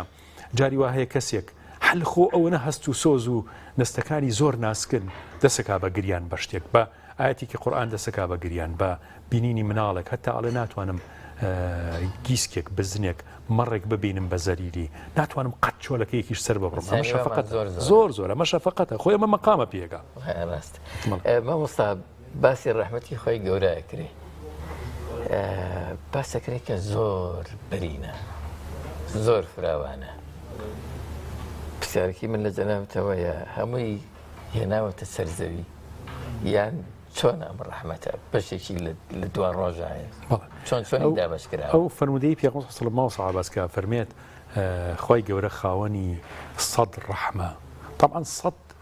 ئێمە زۆر جار وشەکان بە قیاسە دنیایەکانی خۆمان قبولی نەکەین، چونکە ئەم سەدەکەی ئێمە نییە. ئەمە یەک ئەفەرمێ یەک ڕەحمی دابەزی، چونکە مطلقە هەموو ناو پیرۆزەکانی خی گەورە سیفاتەکانی خی گەورە دەسەڵاتی خی گەورە هەموو شتێکی مطلقە بێ سنووری نییە ئێمە لە جیهانی سنوورداری خۆمانە کە خی گەورە باسی ئەم سەد ڕەحمەتە ئەکا بۆی لی تێ بکەین ئەنا هەر ڕسمەکەی لای ئێمەیە ئەنا معناکەی لە دەرەوەیە لە عالەمی غەیبایە فەرمێ یەک ڕەحمی دابەزانەوە بۆ دنیا کە بەشی دایکەکە بەش بۆ بێچووەکەی ئەم هەموو دایکە بەشی ئەم هەموو بێچووەکە بەشی ئەوەکە کە تۆ ئێستا ئیسە من و تۆ ماوەسا لەبەرەوەی کە بە ڕۆژوین نەوعێ لە لطف و میهرەبانی و ڕەحممان زیاتر بوو لەو کاتی کە بە ڕۆژوو نەبووین لە مانگی شعبان فەرقمان هەیە نازانم جناویش ئەفەرمێ لە ڕۆژی قیامەتە خی گەورە ئەم هەموو ڕەحمانە لە نەوەی تری لەگەڵ ئەم یەکەیە کۆیەکاتۆ لە دابەشێکە بەسەر بەشەریەتە بەسەر مەخلوقاتەکانیا بەسەر عالەمی ڕۆحانیا بەسەر عالەمی جنۆکەیەکە ئەوان شوکو ئێمە محاسبە ئەکرێنە مەحشەرە بێ چیان لێ بکات حتمما ئینسان لەو دنیا زیاتر پێویستی بە ڕەحمەتی بەڵێ اینجا ڕەحمەتەکانمان لێرە اینجا ماوەسە تۆ تەسەوری ئەو ڕەحمەتە خوایە بکە باشە دایکێک لێرە نەتوانێت مناڵەکەی خۆی بخاتە ناو ئاگرەوە ئەی باشە ڕەحمی خوا بە ملیارەها ملیار عنی حسابی نییە لە دایکەکە بە ڕەحمترە لە قیامەتە ئەبێت چۆن عەبدەکانی خۆی بخاتە ئاگری دۆزەخ ئەفەرمێ لە ڕۆژی قیامەتە خوا مەرحەمەتی ئەنوێنێ هەرچی بەشەریەت هەیە ئەبڵە قەبێک ئەمە چی بوو ینی ئەمە ینی تەسەوری ئەو کە ماوەسا ینی ئەوەی ئێمە ئێستا لە دیدگای ئێمە لە بیر و بۆچوونی ئێمە زۆر تەسک بیرەکەینەوە بەس 34 کەس لەگەڵ خۆمان نابین بۆ باش ناڵی خەڵک بێت زۆر بێ بۆ پاشت دەرگای بەهەش زۆر تەسکە بینین و ئەمانەیە زۆر تەسکیش بێت بەس خواوانیە لە کاتێکە خۆی گەورە ویستی لەسەر ئێمە فراوانترە ینی پێی خۆشە وەکو باسمان کرد هەموو بەندەکانی بچنەوە زۆر خۆی گەورە ئینشاءالله شادمان کە بەو ئامین یا رب العالمین لەم لە دنیا هەم لە قیامەت اللهم آمین یا ارحم الراحمین شتێکی ترتمان بێتەوە جیناب ئێمە بڕگەی دیکە وەڵام ماوەسەگیان کاتەکەمانەوەزانم کاتی زۆرمان نەماوە بۆی زۆر باش خزمەت جنابی دکتۆری شاید دەستی مامۆستا شێخ فاتح خۆش بێت لەبارەی ڕەحمەتەوە شتی جوانی فەرموو ئینشاءالله خۆی گەورە بمان خاتە بەردەم ڕەحمەتی بەرینی خۆی هەم لە دنیا هەم لە دوا ڕۆژ ئازیزان یەکێکی تر لە بەڕگەکانی ئەم بەرنامەیە ئەو بۆن و بەرامە خۆشەیە کە مامۆستا ئێستا ستۆدیۆی تەنیوە بۆن و بەرامەیەکی خۆش لە پرایانی شیفەوە دێتان بەر ئێمە لێرە هەستی پێەکەین شەڵایەوەش لە ماڵە جوانەکەی خۆتانە هەستی پێەکەن بە سەرێک بودەم یان پێکەوە سەرێک لە شیفەکان کاکشیف دیار و کاکشیف نەریمان زانین لەوێ دەنگ و باس چییە لەگەڵمان بن بۆ لای شێفە بەڕێزەکە سڵاوتان لێ بێ خۆتان باشە چاوتان خۆش بێ کاک نەریمان و کاک دیار یاخواسەکەوتماشەڵایمە هەرچی شتێکمان باس کردەوە هەر مەشغوڵی ئەم خواردنەوە تەرتیبە ئەو ئەگاتن لە قسەی ئێمە هەبووە هەر لەگەڵ دوعاکانمانە دەست بەرزەکەنەوە ئێتا ئاخرەگەر زۆر دەستیش بەرزکەنەوە شتەکە سووتێ خواردنەکەداربین بەڕاستیانی دەستان خۆش زۆر باشەکە شێف دیار پێمان بڵێ خوانی ئەم ئێوارەیەمان لە چی پێکاتوە خوان ئەم ئێوارەیەمان خواردنی غەربیە لەگەڵ زەڵاتێکی جوانەوە کاک شێف نەریمان دروستی کردووە دەڵانەوەی شێف نەریمان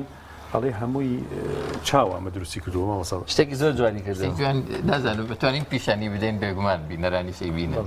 جابا پێمان بڵێ ئەمی چۆن ئەوە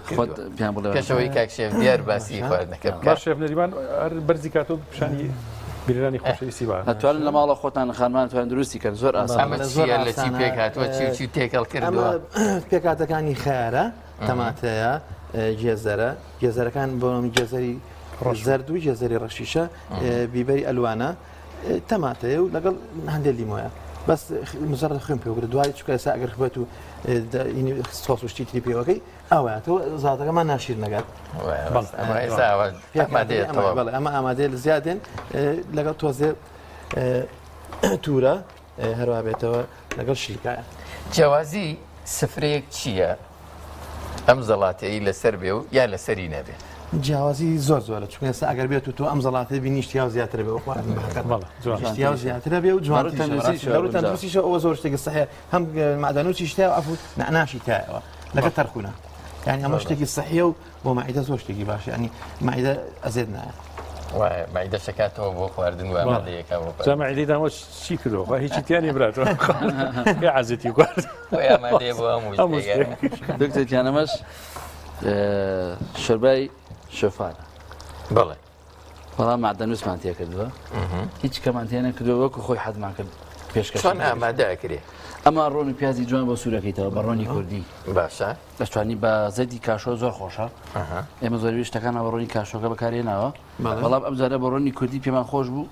شۆفانەکە حەزەکە بەو شێوە جوان سوورمان کردوەوە بە پیازەکەەوە جا شۆفانەکەشمان دیان سوور کردەوە جا ئاوی تێکراوە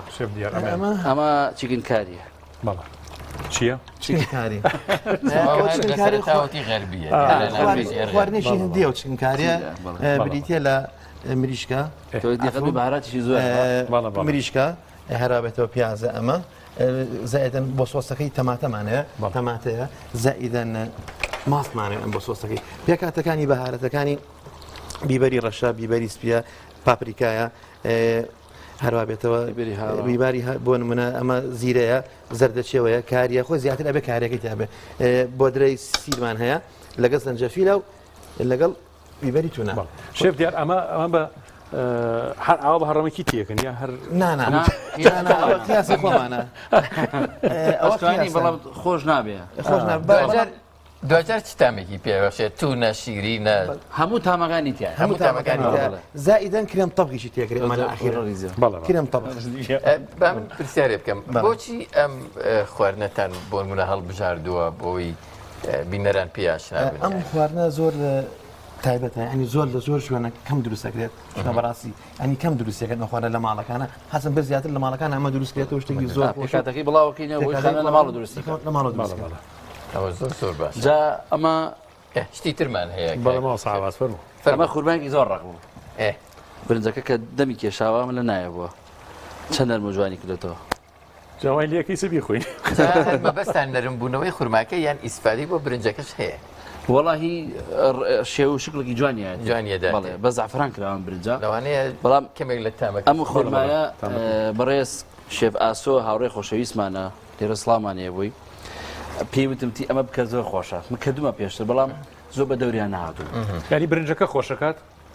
وەک خۆشی برنجەکە خۆش ناکە بەڵام شکلی جوانەکە شکڵە بەڵام خۆی برنجە بە زعفران کراوەگە دیقەتی بێ زۆر دڵم ناوەتی یەکێک باسی شێوازی لێنانی ئەم برنجەشوان بۆ زۆر جوان وەستاوە لە ڕێگلامەکان ئاڵێن دانەدانێ ئەم برنجە ڕاستەکەی ئەم برنجە ئێمە ڕۆنەکەیمان بۆ قرچانەوە ڕۆنی کوردی و ڕۆنی کاشۆکە بەکارمان هێناوە هەردووکی تایە بەڵام بە ڕۆنەکە بڵێن چاور بیان چاوەنیوێ بە دەستی خۆتەوە سەر بەسەر لێنراوە و ئێستا تۆ کەمتر چاورت کردووە بەڵێ کەمتر چاورم کردووە نی پەتاق ئاوی زیاقی ئەوە بە خاتری دکتۆر کە جنابی لێرەیە هەر لەبەر چی ینیوە کەم چاورە کردووە ئێرە ئەم مەنجەڵا وە ئەخوازێ وابێ بۆ شەکەی دکتۆر هێرشی پێچەوانە حتمما بەڵێ جاکە لەگەڵێکە قۆڵپیاوە خوێ و شتەکانت تێکرد دەگەڵە ئەبێ زعفرانیشی تێکرد کە دایە پۆشی پێشەوەی ئاواڵچنێ بێت تۆزە ئاویتیا بمێنێتەوە ئەنجا زعفرانەکە کردێ بەسەریە ئەو دووسێ دەنگ خۆرمایی بەدانە دای پۆشەر و ئاگری بۆ کسکە تێکی مێرەوە تا چارەگەی من بەنسبەت خۆمەوە نازانم هیچ جۆرە خواردنێک لێ بێن نازانم بۆ جەنابتە وەڵاهی منیش هەر ئەزان بیخۆم بەس نەزان بێنێ بەس تۆپەکەیشمان ئەمە هەر هینە هەر ئەمڕۆ شەربەتی فرێشە زۆر باشە چی ترمان هەیە سپاگێتیمان هەیە سپاگێتیشمان هەیە پێکاتەکانی پێ بڵم وەڵام مەمنون ئەمە سپاگێتی تر لە هەموو بۆنەوە دوکانەکان هەیە بۆ توانی هەر کەسەوە بە شێوازێک بەکارێنێت بەڵام شێوازی ستاندارد جیاوازە ئێستا بە شێوازی ستاندارد شێوازەکەمان پێ بڵێ شێوازی ستانداردی لێنانی ئەم بەڵێ شێواز ستانداردی چۆنە بڵێن ئەمە پێکاتەکەی تەماتەیە تەماتی بۆ لە ئاسارە ئەی ئەمە سۆسەکەی بۆ دروستەکەی پێشەکەی تەماتی بۆ لە ئاساری قیمەمانەوێت بۆ ڕۆبع قیمەمانەوێت یان نیو کیلۆ ئەگەر بۆ منە سپاکێتەکە زۆر نیو کیلۆ بەکارێن یان ڕۆبع بەکارێن بەسە بێ پێکاتی قیمەکەی کەمەدەن ئەمە هێشتا لە قۆناغی ئامادەکردنایە بەڵێ لە قۆناغی ئامادەکردنایە ئێستا ئامادە نەبوو ئەمە تەماتەکەی و بەڵێ بریتێ بێکاتێک بریتێ لە پەتاتە قیمە تەماتە داوا دەرمانەکانش بۆ نمونە بیبەری ڕەش سیلی هاڕاو وەریگانۆمان تێ کردووە زائیدان کاریمان تێ کردو و زایدەن زەنجەفیلیش لەگەڵ یەک تۆست پاپریکایە زۆر باش زادن بیبەری ئەلوانیشی بۆ ئیزافات تەندروستە و خواردنە زۆر تەندروستە ئەمە بە یەکیشەوە خۆشترن لەسەر خۆشترە و شتێکی خەربی دروستەکە شڵە بێکای خۆی هیوادارم ئینشاءڵڵا بینەرەکانیش سفرەکان لەمە ئاوەدان خزمەتانە ئێستان خۆش بێ دەگەڕێنەوە وڵاتان ئێوە سەرگەرمی تەواوکردنی خواردنەکەتان دەستان خۆش بێ بینەرە بە ڕێز و خۆشەویستەکان لە بڕگەکانمان بەردەوامە بین ماوەسای بەڕێز پێم وا بێ ئێستەی تر کاتیەوەیە بەڕێز کاک دکتۆر فەرموون کاک دکتۆر با من ئەوە بکەم بە خزمەتان کاتوریان لە خزمەتین فەرموون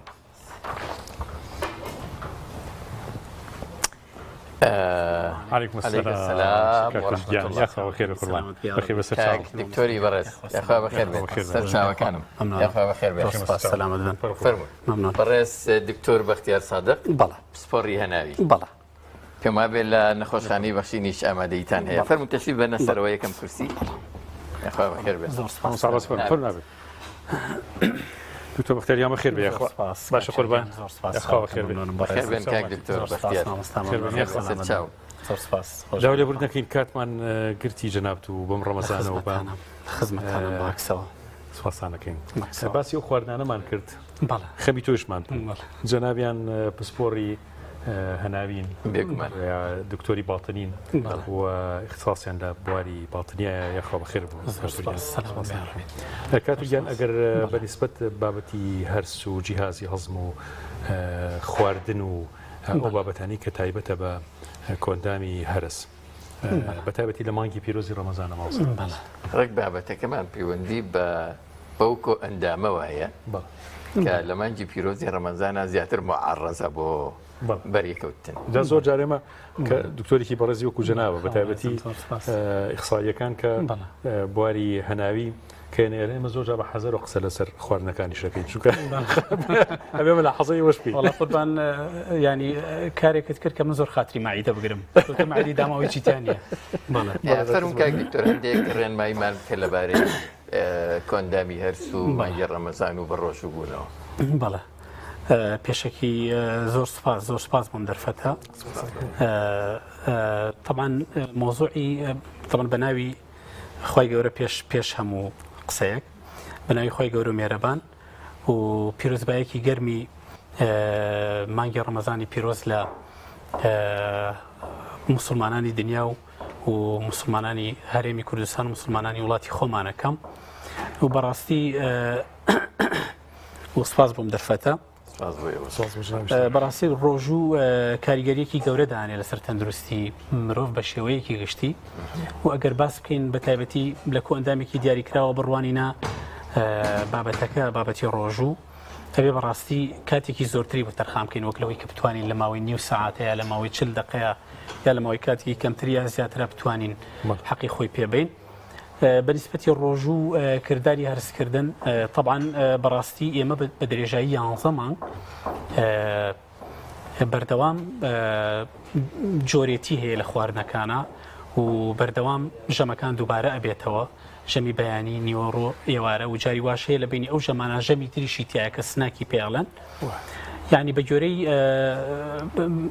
گوێرەی حاڵەتەکانی تەندروستی کەسەکە جاری وا هەیە ژەمەکان ئەگۆڕێ ینی زیادبوونی ژەمەکان ئەکا کارێکەکە جاری وا هەیە فشارێکی زۆر لەسەر کۆندامی هەرس دروستە بێ بە تایبەتی گەدە و ڕێخۆڵە و بە تایبەتی ئەمە لەو حاڵەتانەی کە ئەکرێ بڵێن کۆندامی هەرس ئەگەر لەباری تەندروستی جێگیرا بێ لەو حاڵەتانی کە ئەگەر کۆندامی هەرس لەباری تەندروستی ناجێگیرا بێ ئێمە بە درێژایی 11 مانگی ڕابردوو بەردەوام فشارێکی گەورە لەسەر کۆندامی هەرسمانە جا لەبەرەوە ینی ڕەمەزان ئەتوانین بڵین وەکو ڕێستێک وایە ینی ڕێستێکە بۆ هەموو سیستمەکانی لەش بەگشتی و بە تایبەتیش کۆندامی هەرس. کاک دکتۆر ئەو شاریکە باسی یەکەی لە 11 مانگە با بڵین لای موسڵمانە شارێکی زۆر لەسەر گێدەمان هەیە کۆندامی هەرسمان هەیە ئەمە نائاساییە حاڵەتێکی ناتەبیعیە یان لای هەموو کەس وایە ما بڵێ خۆی حاڵەتەکە ئەکرێ بڵین ئاسایی نییە کە یعنی بەردەوام خی گەورە کە جسمی بەشەری دروست کردووە وا خۆڵقانوێتیکە لە فیترە تاشتی بۆ داناوە یعنی هەندێک تەبانەوە لایەنی دینیەکە من ناتوانم تەداخلی لایەنە دینیەکەکەم چکە بەڕاستی اختصاصی من نییە و ئەوەی لێ نازانم و ئیشی منیش نییە بەڵام خوا لە فیترەتی بەشەرە وای دروست کردووە وەکو لایەنی جسمەکەی وها خوڵقاوەکە یعنی ڕۆژی بۆ داناوە یعنی هەر لە بیدایەتی دروستبوونیەوە هەتاوەکو ئێستا ئەم ڕۆژۆ طبعا مجموعەیەکی زۆر بەڕاستی ئەگەر ئێمە بین باسی فەوائیدەکانی ڕۆژوو بکەین یعنی من حەزەکەم بەڕاستی ئیشارە بە فەوائیدەکانی ڕۆژوو یعنی سوودەکانی ڕۆژوو بە شێوەیەکی گشتی بم و لە ناویشانە ئەو لایەنە ینی ئەو سوودانەی کە لە ڕێگەی کۆندامی هەرسەوە بە بەشەرێک گەێنێ بەعام ئێمە ینی بەشێکی گەورەی ینی ڕۆژوو بەشێکی گەورەی سوودەکانی ڕۆژوو ئەکرێ بڵێن لە چەند خاڵێکی دیاریکراوە توانین کوی بکەینەوە یەکێک لەو خاڵانە ینی بریتێ لە کۆنتترۆلکردن و ڕێخستنی شەکر لە خوێنە کە ئەمە بەڕاستی ئیشێکی زۆر گەورەیە لە ڕێگەی کەمکردنەوەی بەرگری ئینسۆلین لە جسمە ینی ئەو ئینسۆلینە ئێمە ئیزانین کە کوێرە ڕژێنەکانی پەنکریاس ئەی ڕژێنێت لەوانەی کە تووشی شەکرا بن جیاوازە لەوانەی کە تووشی شەکرە نەبوون ئەوانەی کە ینی پێشەوەی کە تووشی شەکرەبی ینی ڕۆژوو ڕێگریەکی تەواو ئەکا لەم ینی لەم لایەنەوە ڕێگرێکی تەواو ئەکا لەوەی کە کەسەکان تووشی شەکرە بن بۆچی چکە بەرگری ئینسۆلین کەم ئەکاتەوە لە جەستەی مرۆڤە ینی ئەمەش وا ئەکا کە دوور بکەوینەوە لەوەی کە کەسەکە تووشی شەکرە بێ یەکێکی کە لە سوودەکان بەڕاستی بریتێ لە سوودی پاکردنەوەی کۆئەندامی هەرس لە هەموو ئەو ژەهرانەی کە بە درێژایی 11 مانگی ڕابردوو نیشتووە لە ناو کۆئەندامی هەرسا لە گەدە و لە ڕێخۆڵەیە کە ئەمانە ئەزانین بەشێکیان لەوانەیە ئەمێننەوە ینی زیانی گەورە بە تەندروستی ڕێخۆڵەکان و گەدە و دوانزەگرێ و ئەوانە ئەگەێنن ئەمە لە حاڵێکە ئەگەر کەسەکە نەخۆشیەکانی هەر سوجگەری لەگەڵانە بێ یان نەخۆشیەکانی بڵێن گەدە و ڕێخۆڵە و کۆندامی هەر سوجگەری لەگەڵانە بێ ئەگەر نەخۆشیەکانی کۆندامی هەر سوجگەری لەگەڵا بوو ئەو کات بەڕاستی ڕێنمایەکان بە گوێرەی نەخۆشیەکان ئەگۆڕێت بە شێوازێکی ترە ئەگەر بینە سەر فەوائیدەکانی ئەوەی کە ئەگەر بە کورتیش ئیشارەی پێ بم نازانم ئەگەر دەرفەتان هەبێت ینی ئەو فەوائیدانی کە لە ڕووی کۆئەندامی بڵێن سوڕانی خوێن و کۆئەندامی بڵێن لولەکانی خوێن و دڵەوە کە بە جەستەی مرۆڤێک گەێنێ و سوودانی کە لەم بوارەوە بە ئەیگەێنێ بەڕاستی ئەمە سوودێکی زۆر گەورەی هەیە کە بێتە هۆی کەمبوونەوەی یان ئەبێتەوەی کەمبوونەوەی ینی فشاری خوێن و کەمبوونەوەی چەوریەکان بە تایبەتی چەوری کۆلیسترۆڵ و چەوری سیانی چەوری کە لەناو خەڵکە چەوری جگەری پێڵەن و لەگەڵ چەوری LDL و هەروەها ئێمە بەڕاستی ئەبێ ئەومان بیر نەچێکە هەم لە ڕووی کۆئەندامی هەر سوجگەرەوە ئێمە ینی بەرگری بەشێکی زۆری بەرگریمان ئێمە ئەتوانین بڵێن لە ڕێگەی کۆئەندامی هەر سوجگەرەوە ئێمە وەریەگرین لە ڕێگەی پرۆتینەکانەوە وەریەگرین لە ڕێگەی شەوری سوودبەخش و کاربۆهیدراتی سوودبەخش لە ڕادە و لە حاڵەتی تەبیعی خۆیان وەری ئەگرین ینی ئەمە ینی ئەتوانین بڵێن ڕۆژوو ئەتوانێ شێوازی ینی هەم لە ڕووی نەخۆشیەوە ئەوانەی کە نەخۆشن جۆرە ڕێنماییەک هەیە بۆیان و ئەوانش کە نەخۆش نین جۆر ڕێنماییەک هەیە بۆیان جیاوازە دەستان کاک دکتۆر من ئەمەوێ بپرسە ڕێنماییەکانی ئێوە چین بۆ مامەڵەی ڕۆژەوانان بزەبت لە کاتی بەربانگە ئەو نان خواردنی ئێوارەیە کە ڕۆژوە یا کێشانەی کە تووشی جیازی هەرسە بەڵێ خۆی گرنگترینشت بەڕاستی لە ئێواران و لە کاتی بەربانگە ینی ئێمە ڕۆژەوان کەلعادە جۆرێک لە هەڵپەی تایە بۆ خواردن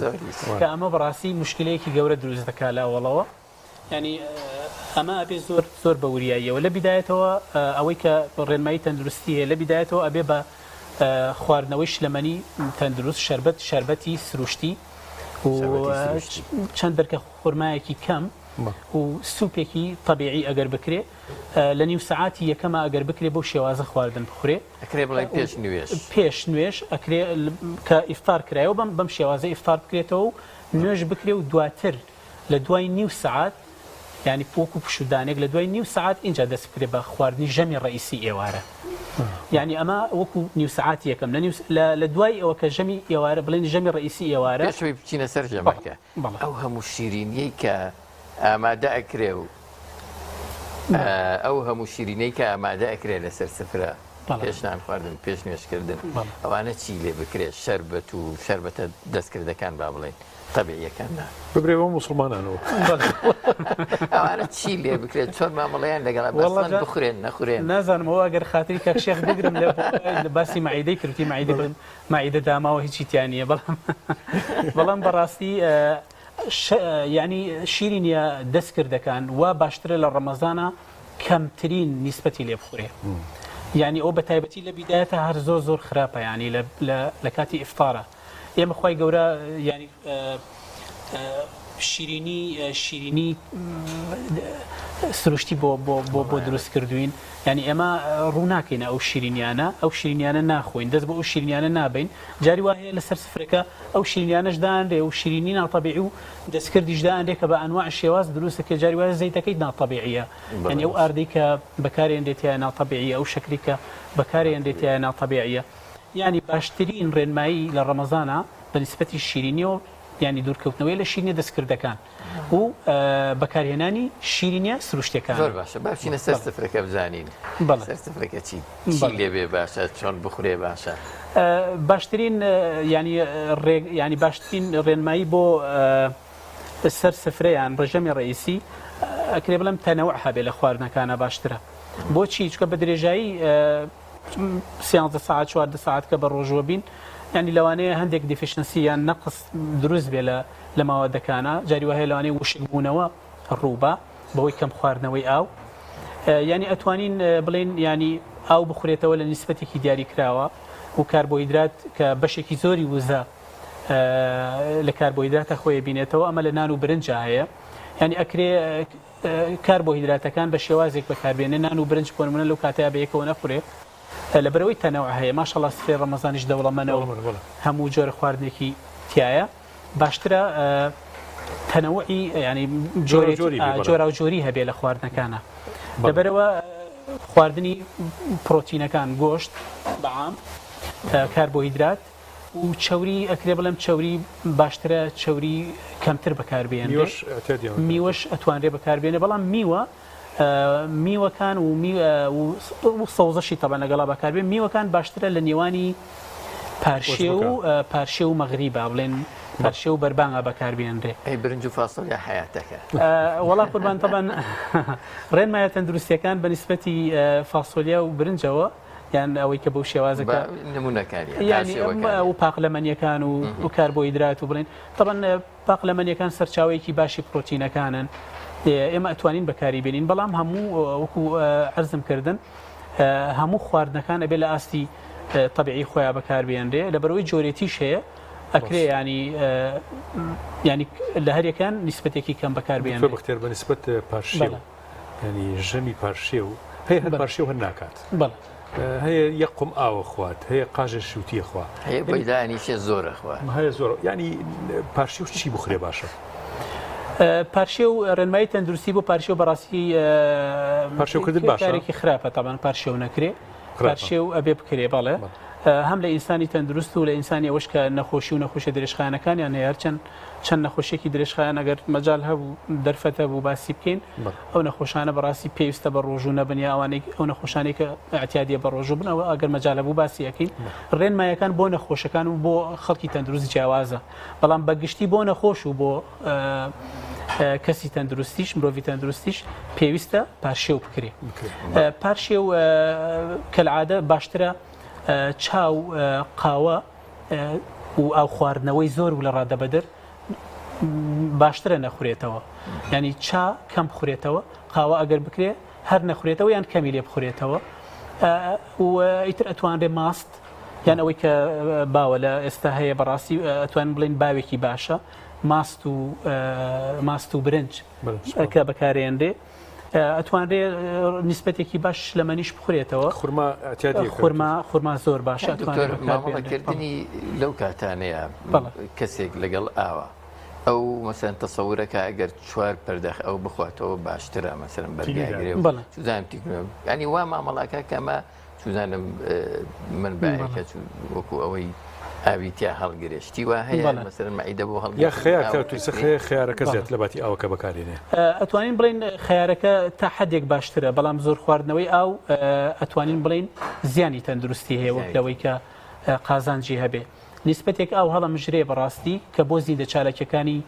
جەستە پێویستە بە درێژایی ئەو ڕۆژە ئەوەکەی تری بەڕاستی هەتا نوێژی بەیانی و لە دوای لە بڵین لە بینی نوێژی بەیانی و هەتاوکو خۆر هەڵاتن بەڕاستی جاری وایە دوو لە ڕووجەنابان کەسەکە ینی 5-6 جار هەڵستی ینی ناتوانانی هەڵیگیری کە ئەمە بەڕاستی و لەگەڵ ئەوەشا بەڕاستی جاری وایە بەدهەرسی و ئاوسانی سک و غازاتێکی زۆر لە ناوسکا دروست دەکا و ینی ئەبێتە هۆی ئەوەی کە خەوی نەخۆشەکە جاری وای نەخۆشەکە بڵین کەسەکە ئەگەر نەخۆشی نەبێ ینی لە بینی ینی بانگی بەیانی و کاتی چون بۆ دەوامە ینی بەڕاستی چەند جارێک هەڵەستێکە ئەمە ینی بەڵێ بۆ تەندروستی نەخۆشەکە کەسەکە بەڕاستی زیانەگەیەنێ دکتۆر شێخ وەڵامن تقریبان لە بەربانکردنەوە تاوەکو دیسان پارچە و 7 ساعتمان هەیە چۆنێتی دابشکردنی پۆلێنکردنی سوزانم مامەڵەکردنی کەسێک لەگەڵ مائیدەی کۆندامی هەرسی لەوەی کە چی دەخوا چۆن بێ باشە ئێمە بەڕاستی لەبەرەوەی بە درێژایی نزیکی 14 ساعت 13 ساعتی خواردن نەخوراوە و بە ڕۆژوو بووین ینی باشترین ئەوەی کە دانراوە ئەوەی کە خی گەورە دایناوە ئەو تەراویح لە دوای نوێژی ینی کە نوێژی عیشاکرێ و تەراوی حەکرێ تابن کە دوایەوە کە ژەمی ئێوارە ئەخورێ کە تەراوی عکرێ لە دوای تەراویح ینی باشترین هەنگاو ئەوەیە میوەکان و ئەو خواردنانی کە ئەکرێ بڵین خواردنی تقریبا تا حدێک لاوەکی ترن لە چاو ژەمە ڕئیسیەکانە بخرێتە دوای تەراویحەوە ینی ئەبێ حسابی ئەوە بکرێ ینی تۆ ینی لە ماوەی تۆ لە ماوەی ئەو 24 ساعتە جاران سێژەم خواردنە دەخوارد ئێستا ئەگەر بتەوێت تەعویزی ئەو سێژەمە لە ماوەی دوو ژەما بکەیتەوە و لە ماوەی ئەو 8 ساعتە بەڕاستی ئەمە زیانێکی گەورەیە بۆ گەدە و بۆ کۆئەندامی هەرس کە ئەمە هەمووی لە نەتیجەیە جاری وایە نەخۆشەکە لە بریەوەی لە ڕەمەزانە وەزنی داگرێ و کێشی داگرێ زیاد دەکات سەبەبەکە چییە سەبەبەکە زیادە ڕەویکردنە لە خواردنە یعنی مەبەستم چییە خواردنەکان ئەبێ بە شێوازێک بێ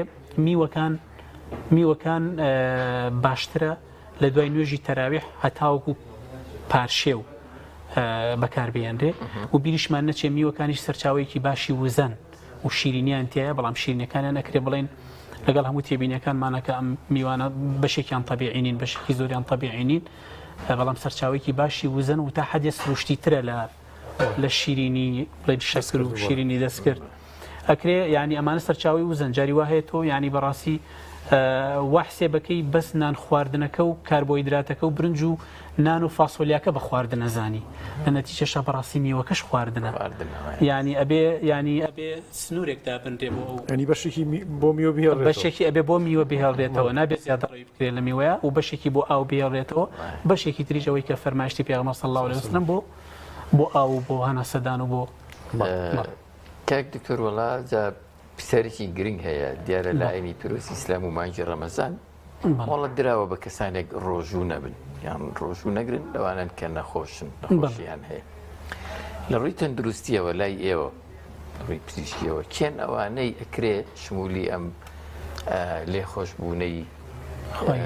خۆی گەورە بکەونی مانگی ڕەمەزان بەڵێ پرسیارێکی زۆر جوان و بەجێیە بەڕاستی بەشێکی ئەتوانین بڵێن بەشێکی زۆری نەخۆشەکان ئەتوانین بڵێن بەشێکی زۆریان ئەتوانین بە ڕۆژوو بن ئەمە بە شێوەیەکی گشتی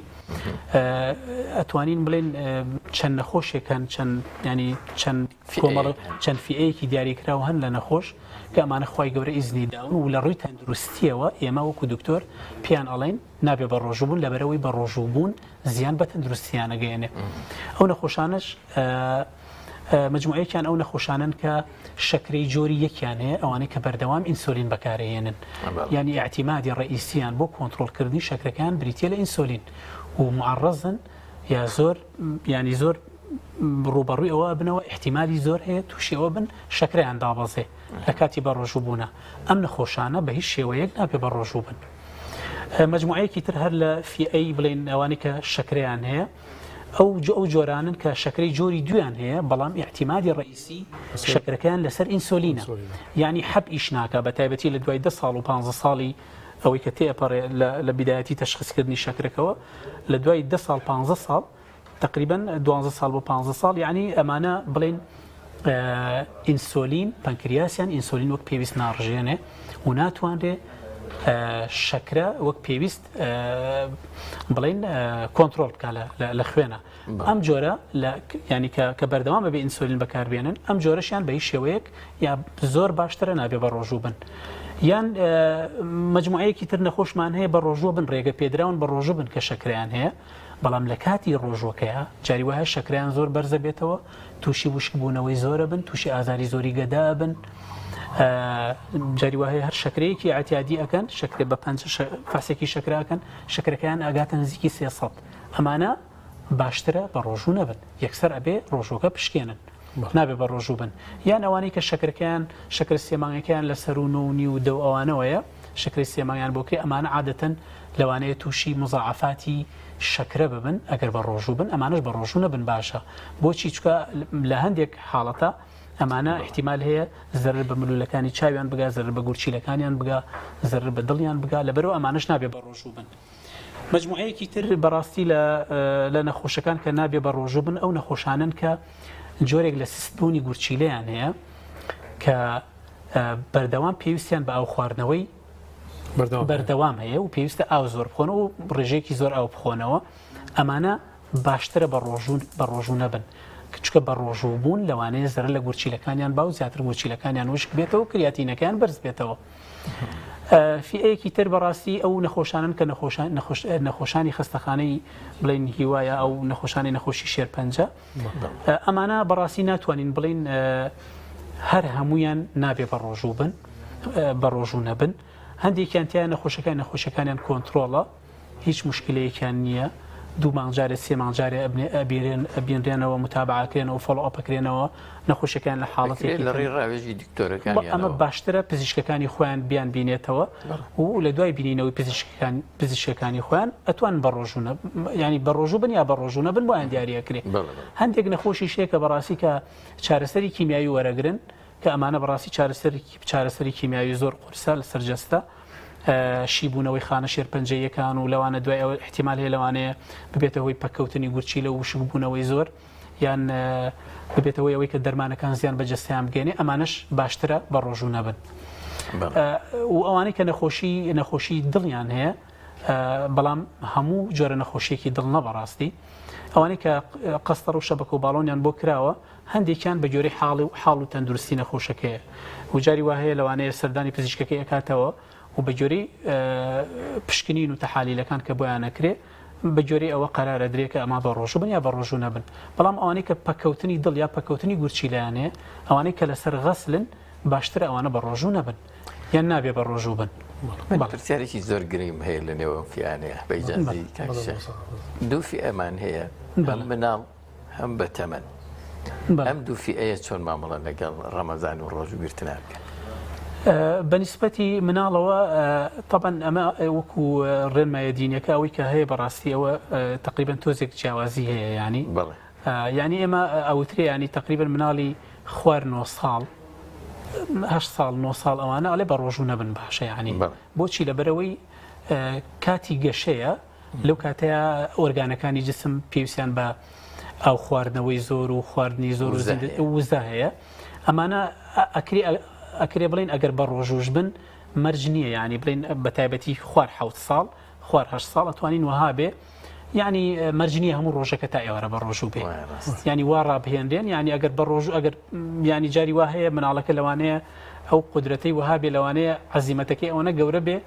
کەلتوری خۆشمانەکەی دکتۆر وە مامەڵیان لەگەڵاکردین جەناوی مامۆستا ئەوە تۆ تا ڕۆ نیوەڕۆ بە ڕۆژوو بووی ئەوە شتێکی لەوانەیە گونج خۆی بەڕاستی شتێکی تریش هەیە بەڕاستی خاڵێکی کەش هەیە مامۆستایان ینی هۆرمۆنی گەشە کە ینی ئەکرێ بڵێن مناڵانێکی زۆر ینی بە ینی بە دواگەوت ینی بە دوای کێشەی دواکەوتنی گەشەوەن ینی دەرکەوتووە ڕۆژوو ئەبێتە هۆی زۆربوونی هۆرمۆنی گەشە هۆرمۆنی گەشە زیادەکە کە ئەمە بۆ گەشەی خانە و شانەکانی جاستەی مرۆڤ ئیسیفادەی هەیە و سوودی هەیە بەڵام ڕێنمایە تەندروستیەکان تا ئێستا بۆ شێوازەیە ینی بۆ مناڵ بۆ پیرەکانی بۆ پیریش بەڕاستی ئەکەوێتە سەر ینی حاڵەتەکەی ئەکەوێتە سەر لیاقە و توانایی ئەو کەسە ینی ئەو بەتەمەنە ئەو کەسە بەتەمەنە ینی جاری وا هەیە ینی ئەوانەی کە لەسەر 80 ساڵەوەن لاشیان بە تەواوی بڵێن جەستیان زەعیف بووە ماسوولکیان پێوە نەماوە یا هەیەە هەندێکیان بەهۆی تەمەنەوە جۆرێک لە پوکانەوەی دەماخیان هەیە ئەمانە بەڕاستی کە پێوتێ ئەلزایمەرز دیمێنشە ئەمانە ینی معڕەزن بۆی تووشی ئەوە ببن ئەمە باشترە بە ڕۆژوو نەبن ینی ئەڵبەت ڕێنمایەکە ئەوە نییە بڵێ لە 100 شتێک هەیە بڵێ نابێ بیگرێ بەڵام ئەتوانێت بە گوێرەی ئیشرافی دکتۆر لەژێر ئیشرافی دکتۆر من بە ئیجازەی هەردووکتان سەرێک لە ئەو بەڕێزانەی شێف لە ئامادەکردنی خوانی ڕەمەزان دەدەم دوای گەڕێمەوە لای ئێوە و کۆتایی بە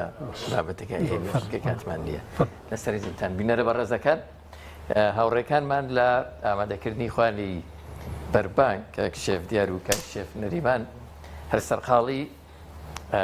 ئامادەکردنی خواردنەکانیانن ماندوو نەبن بزانم ئەمەشمان پێگی زۆر باشە پێمان بڵێ ئەمە دوا قۆناغەکانی ئامادەکردنی چۆن ئامادەکرا چۆن پێگەیشت کۆتایی پێهاو ئەمە سپاکێتەکەی فەرمو بە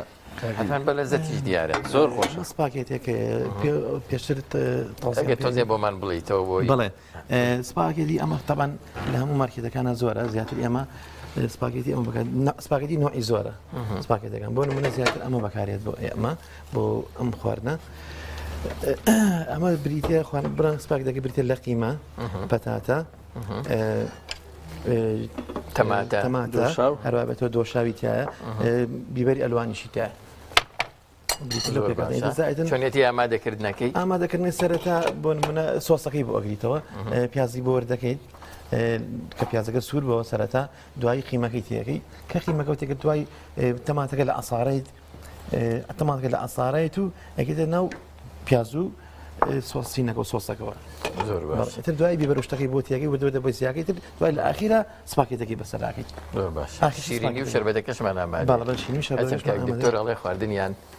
باش نییە بەکەمی نەبێت زۆر ڕاستە خۆی خواردنی شیرینی زۆر خراپە من خۆم زۆر کەمەی خۆم بەڕاستی شیرینی زیاتر خۆم زیاتر ئەم شتان غەربیانە بەڕاستی زەڵاتە بۆ من ئەم شتە غەربیانە زۆر کاک شێف دیار شیرینی دوای خواردنی با بڵێن خوانەکە باشە بوا بزانم لە چێشخانەکان وا باوە دوای خواردن خواردن بۆچی وایە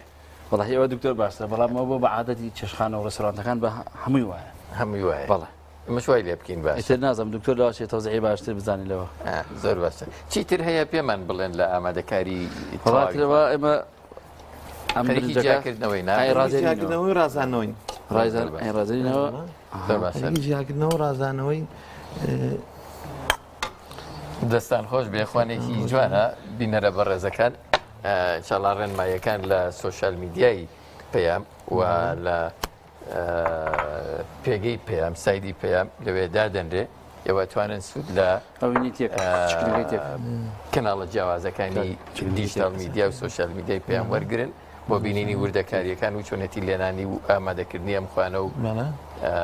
خواردنی. سپاسانەکەم ئەگەر تێکتان نەمازێت سپاس. لەگەڵمان من دەگەڕینەوە بۆ لای کاکشێف دکتۆر بۆی دەرفتێکی بچووکمان لە بەردەمامەوە کاک دکتۆر ئەگەر کۆمنتێکتی هەوێ لەسەر ئەم جۆرە خواردنانە بە تایبەتی کە سوپەکە و شێفەکان باسی ئەوەیان کرد کە خواردنەکەی ئەم ێوارەیە غەربیە خواردنە غەربیەکان چۆنن بۆ خەڵکە شەرقیەکان؟ والله طبعا يعني ئێمە وە کۆڵێک وەندامی هەرسی ئێمە ڕاهاتوە بەو برنج و فاسولایی کە جەناب باسی کرد طبعا ئەکەوێتە سەر محتویات یان بڵێن ئەکەوێتە سەر پێکاتەی ئەو خواردنانەی کە خواردنە غەربیەکەی لێ دروستەکرێتەوە طبعا بەشێکی زۆری هەر لە کاربۆیدرات و چەوری و پرۆتینەکان دروستەکرێت ئەمانە لە ژەمی ڕئیسیا ئەکرێ حسابی تایبەتیان بۆ بکرێ ئەتوانێت وەکو ژەمە ڕئیسیەکە دابرێن وەکو سوپەکەش کە لەگەڵ جەنابی کاکشێخ شاباسمان کرد ینی بەڕاستی سوپەکە ئەگەر بکرێت سوپی طەبیعی بێ زۆر سوود بەخشە بۆ جەستە بە تایبەتی لە بەدەستێنانی نیسبەتێکی باش لە معدەنەکان و کانسەکان بۆ زەڵاتە چۆنەکە زەڵاتە زۆر باشە و گەرم نەبوو باسی بکەم بەڕاستی زەڵاتە ئەوە ئەکرێ بڵێن یانی ئەکرێ بڵێن باشترین یانە و ئەشتوانرێ هەر لە دوای تەراویحیش بخورێ ینی هیچی نییە ینی ئەوە جیازی هەزمیش باشە زۆر باشە بەڵێ لەگەڵ سەوزەکانە تەمەنەوە ئەگەر بیرمان چوو بێ باسی بکەین تەمەن سەوز زۆر گەر پرسیارێک مابێتەوە گەرنا سپاسی جنابی دکتۆر بختیار سادق پسپۆڕی هەناویەکەین خۆی دەستان خۆش بێ و سەرکەوتوو بنیاڕە خۆشحاڵ بوو دەستان خۆش بەگەورەتان کردی بەخێرات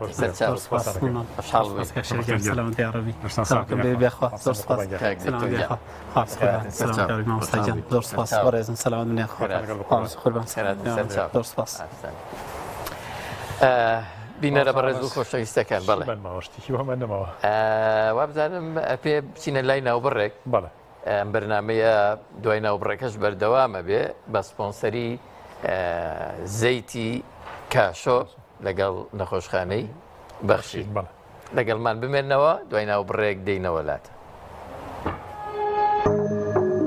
تۆپ ئارت تاکە بریکاری تۆڕی میدیایی کۆمەڵ بۆ بەرهەمهێنان و بڵاوکردنەوەی ڕێکلام نوێژ ئەو ئەرکە ئاینیەی کە بنەما و کۆڵەکەی دینەکەمان هەمومان لە ڕەمەزاناندا بە خوشوع و تامەزرۆی زیاترەوە هەست بە تام و چێژ و ڕەحمەتەکەی دەکەین بە هیوای ئەوەی دوای ڕەمەزانیش و بێ پچڕان و بە ئیستیقامەوە بەردەوام بین لەسەری و ڕەمەزان بکەینە مانگی عادەتکردن بەم ئەرکە پڕڕەحمەتەوە شیری ئاڵتونسا ڕەمەزانتان لێ پیرۆز دەکات. ناوەندی سانە بۆ پێداویستی حەج و عومرە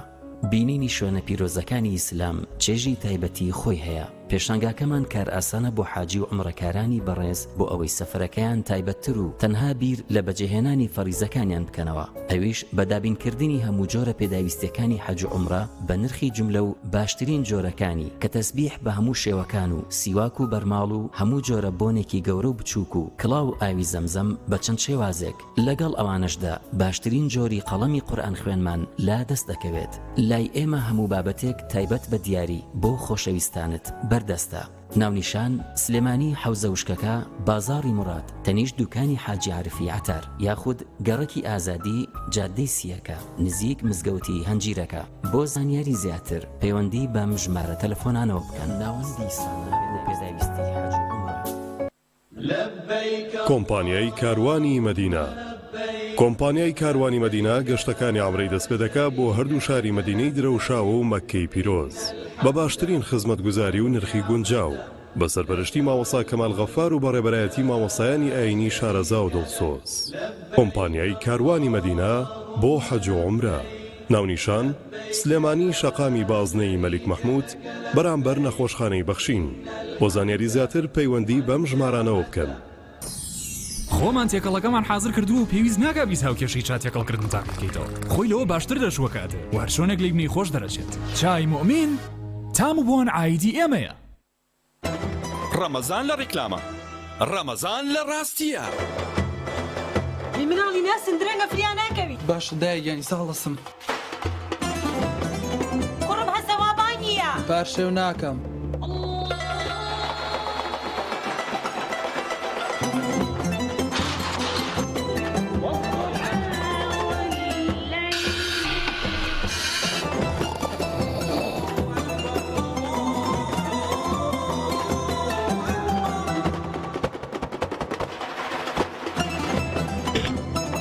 بەڕۆژیت بەڵێ بەڕۆژم.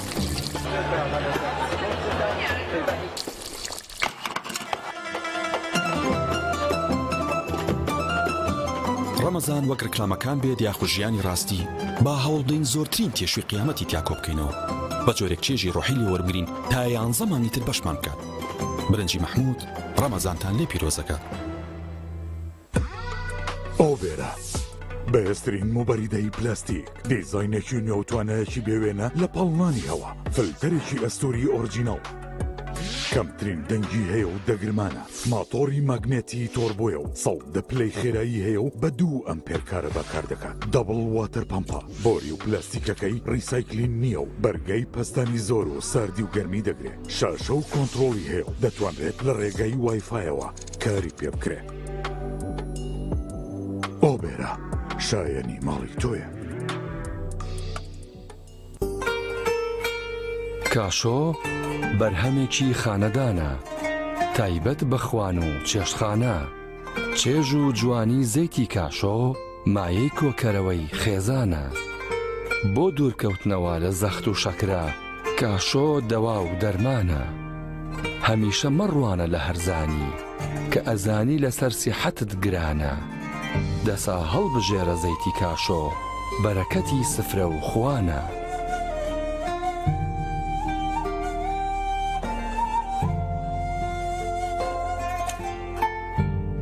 هەرچەند لە یەکتر دوور بین دیسان پێک دەگەینەوە، ئێمە بۆ یەکتری پشتین نابێ بیرتان بچێتەوە. وەرە عازیز نزیک بینەوە دڵمان بۆ یەک بکەینەوە، بە یەکەوە بەهێزترین با دوور نەکەوینەوە.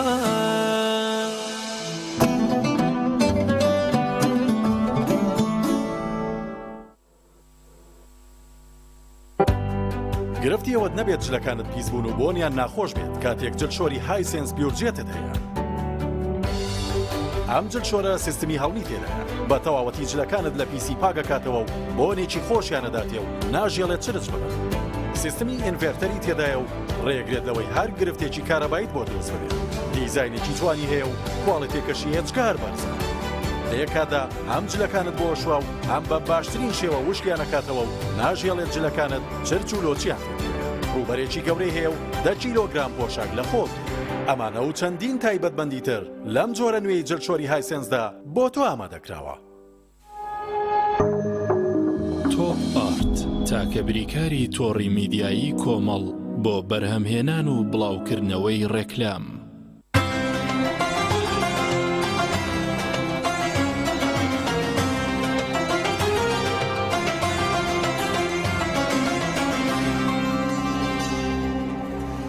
دووبارە سڵاوتان لێبێت بینەرە خۆشەویستەکانی بەرنامەی سی گەوهەر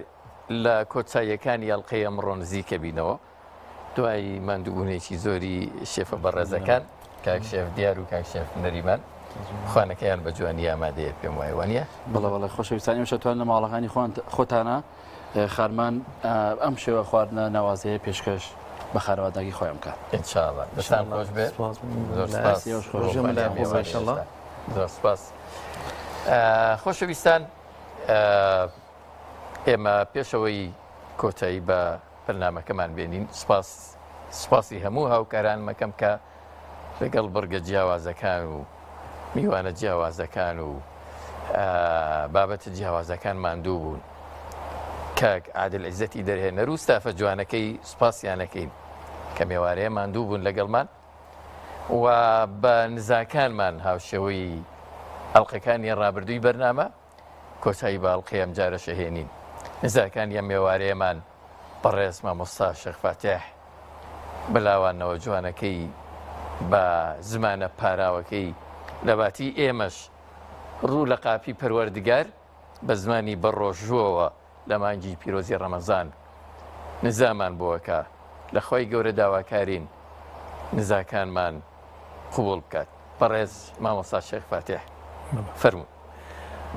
طبعا خۆشەویستان من لە کۆتاییە طبعا سوپاس و ڕێز و دوعای خێرم زۆر بۆ هەموو ئەم ستافە جوانە بە ڕێزەی کەناڵی ئاسمانی پەیام هەیە، هەروەها بۆ برای هاوکار و خۆشەویست مامۆستا عەباس و شێف دیار و شێف نەریمان و هەموو کامێرەمان و هەموو مامۆستا عادل و هەموو برا بە ڕێزانە خۆی گەورە پایدارتان بکە ئینشاءڵڵا. دوعاکانمان دەست پێکەین لەگەڵم مەرحەمەتە خوایی کە ئێستا بارێت لە شاری سلەیمانی دیارە ئینشاءڵڵا لە شارەکانی تریش هەر ئەم مەرحەمەتەواتە ئەم بارانی ڕەحمەتە بارێت. خۆی گەورە بیکە بارانی ڕەحمەت و بەرەکەت بۆ هەموو لایەکمان. بسم الله الرحمن الرحيم. ربنا آتنا في الدنيا حسنة وفي الآخرة حسنة وقنا عذاب النار. ربنا إننا آمنا فاغفر لنا ذنوبنا وكفر عنا سيئاتنا وتوفنا مع الأبرار. ولله ملك السماوات والأرض والله على كل شيء قدير. إن في خلق السماوات والأرض واختلاف الليل والنهار لآيات لأولي الألباب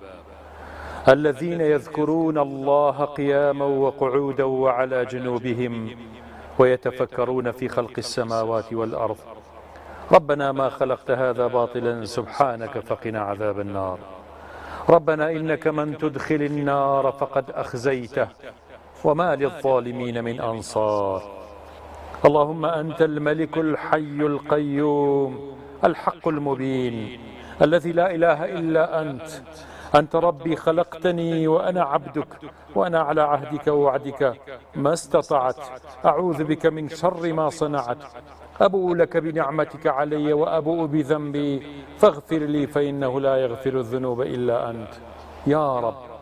يا رب يا رب يا رب تۆزەتی کیتا گەدار و زانایی بەوەی کە لە ناو دڵی هەمومانایە ئێمە زۆر بێتوانە و عاجز و کەم تواناین. یا ربی وەکەو کەسانی کە بەباشی ئەزان حەمد و ستایشی تۆ بکەن وەکەوانەمان بۆ بنووسەتەوە دەوڵەمەندی. یا ربی حەمدێک کە شایستە بێ بە ذاتی مەقامی بەرزی تۆ بە ئێمەش ببەخشە، بەم مەجلیسە نورانیەمان ببەخشە کە ئێستا لێرە کارەکەین یا رب العالمین. بە هەموو ئازیز و خۆشەویستانەی کە ئێستا بینەری ئەم بەرنامەیەن، بە هەموو موسڵمانان ستایشێکمان پێ ببەخشە کە دڵڕۆشنەکان تەوفیقیان بۆ درا تا فێری ئەو ستایشە بوون یا رب، تا ئاخرەتیان پڕ زەخیرە بوو، تا بە کامڵی گەڕانەوە بۆ لای تۆ ئیلاهە العالەمین. لە ڕێیەکەوە کە کەشفی حەقیقەتی ناو و صفاتەکانت ئەکەین یا رب العالمین، لەو ڕێگەیەوە خۆتمان پێ بناسێنە یا ربی، بە ڕێگایە کە ذاتی پیرۆزت دیاریەکەی بە حکمەتی ئیلاهی خۆت کە ئەیخوازێ بە تەجەلیات و نور و ڕووناکی خۆت یا رب العالمین دڵە ڕەتاریکەکانمان ڕۆشن بکەرەوە.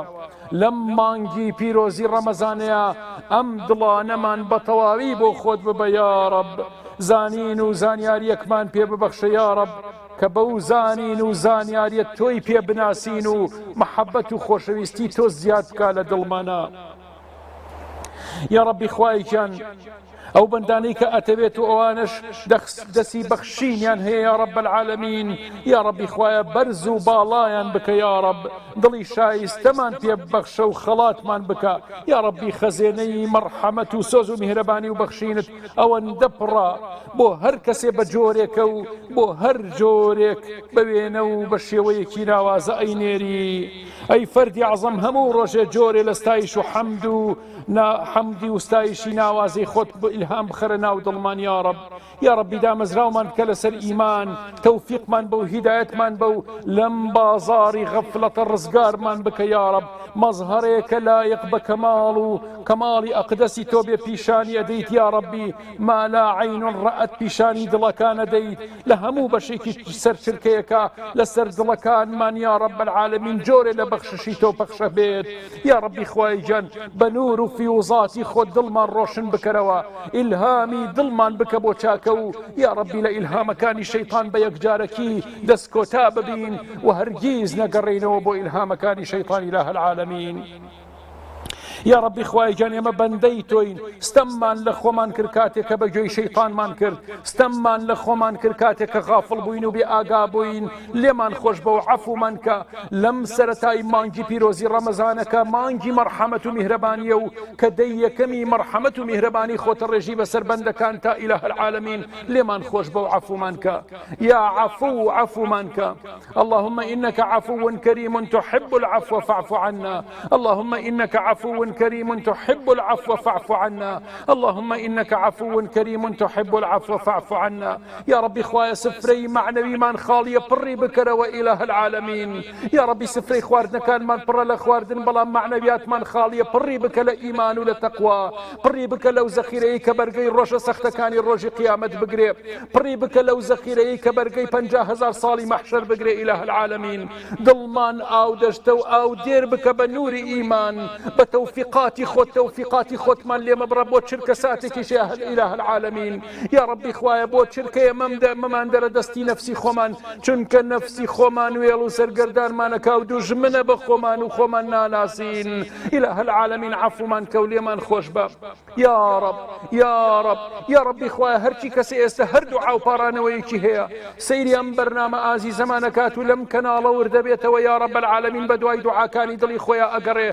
دعا كانيان جيرا بك ودست كانيان بخالتي مقيرر ويا رب العالمين هلو كتون شركيكي تربى نعمة كاني خود شاد بن يا ربي بوجو رب نعمتي قبول بوني دعا كان يا رب العالمين خلاتيان بك وخلات من بك شفاين خوش كان بدا يا شافي يا شافي يا شافي هرچي كسي هر دعا وبارانويكي هكي جيراي بك يا رب العالمين آمين آمين آمين يا مجيب السائلين سبحان ربك رب العزة عما يصفون وسلام على المرسلين والحمد لله رب العالمين والسلام عليكم ورحمة الله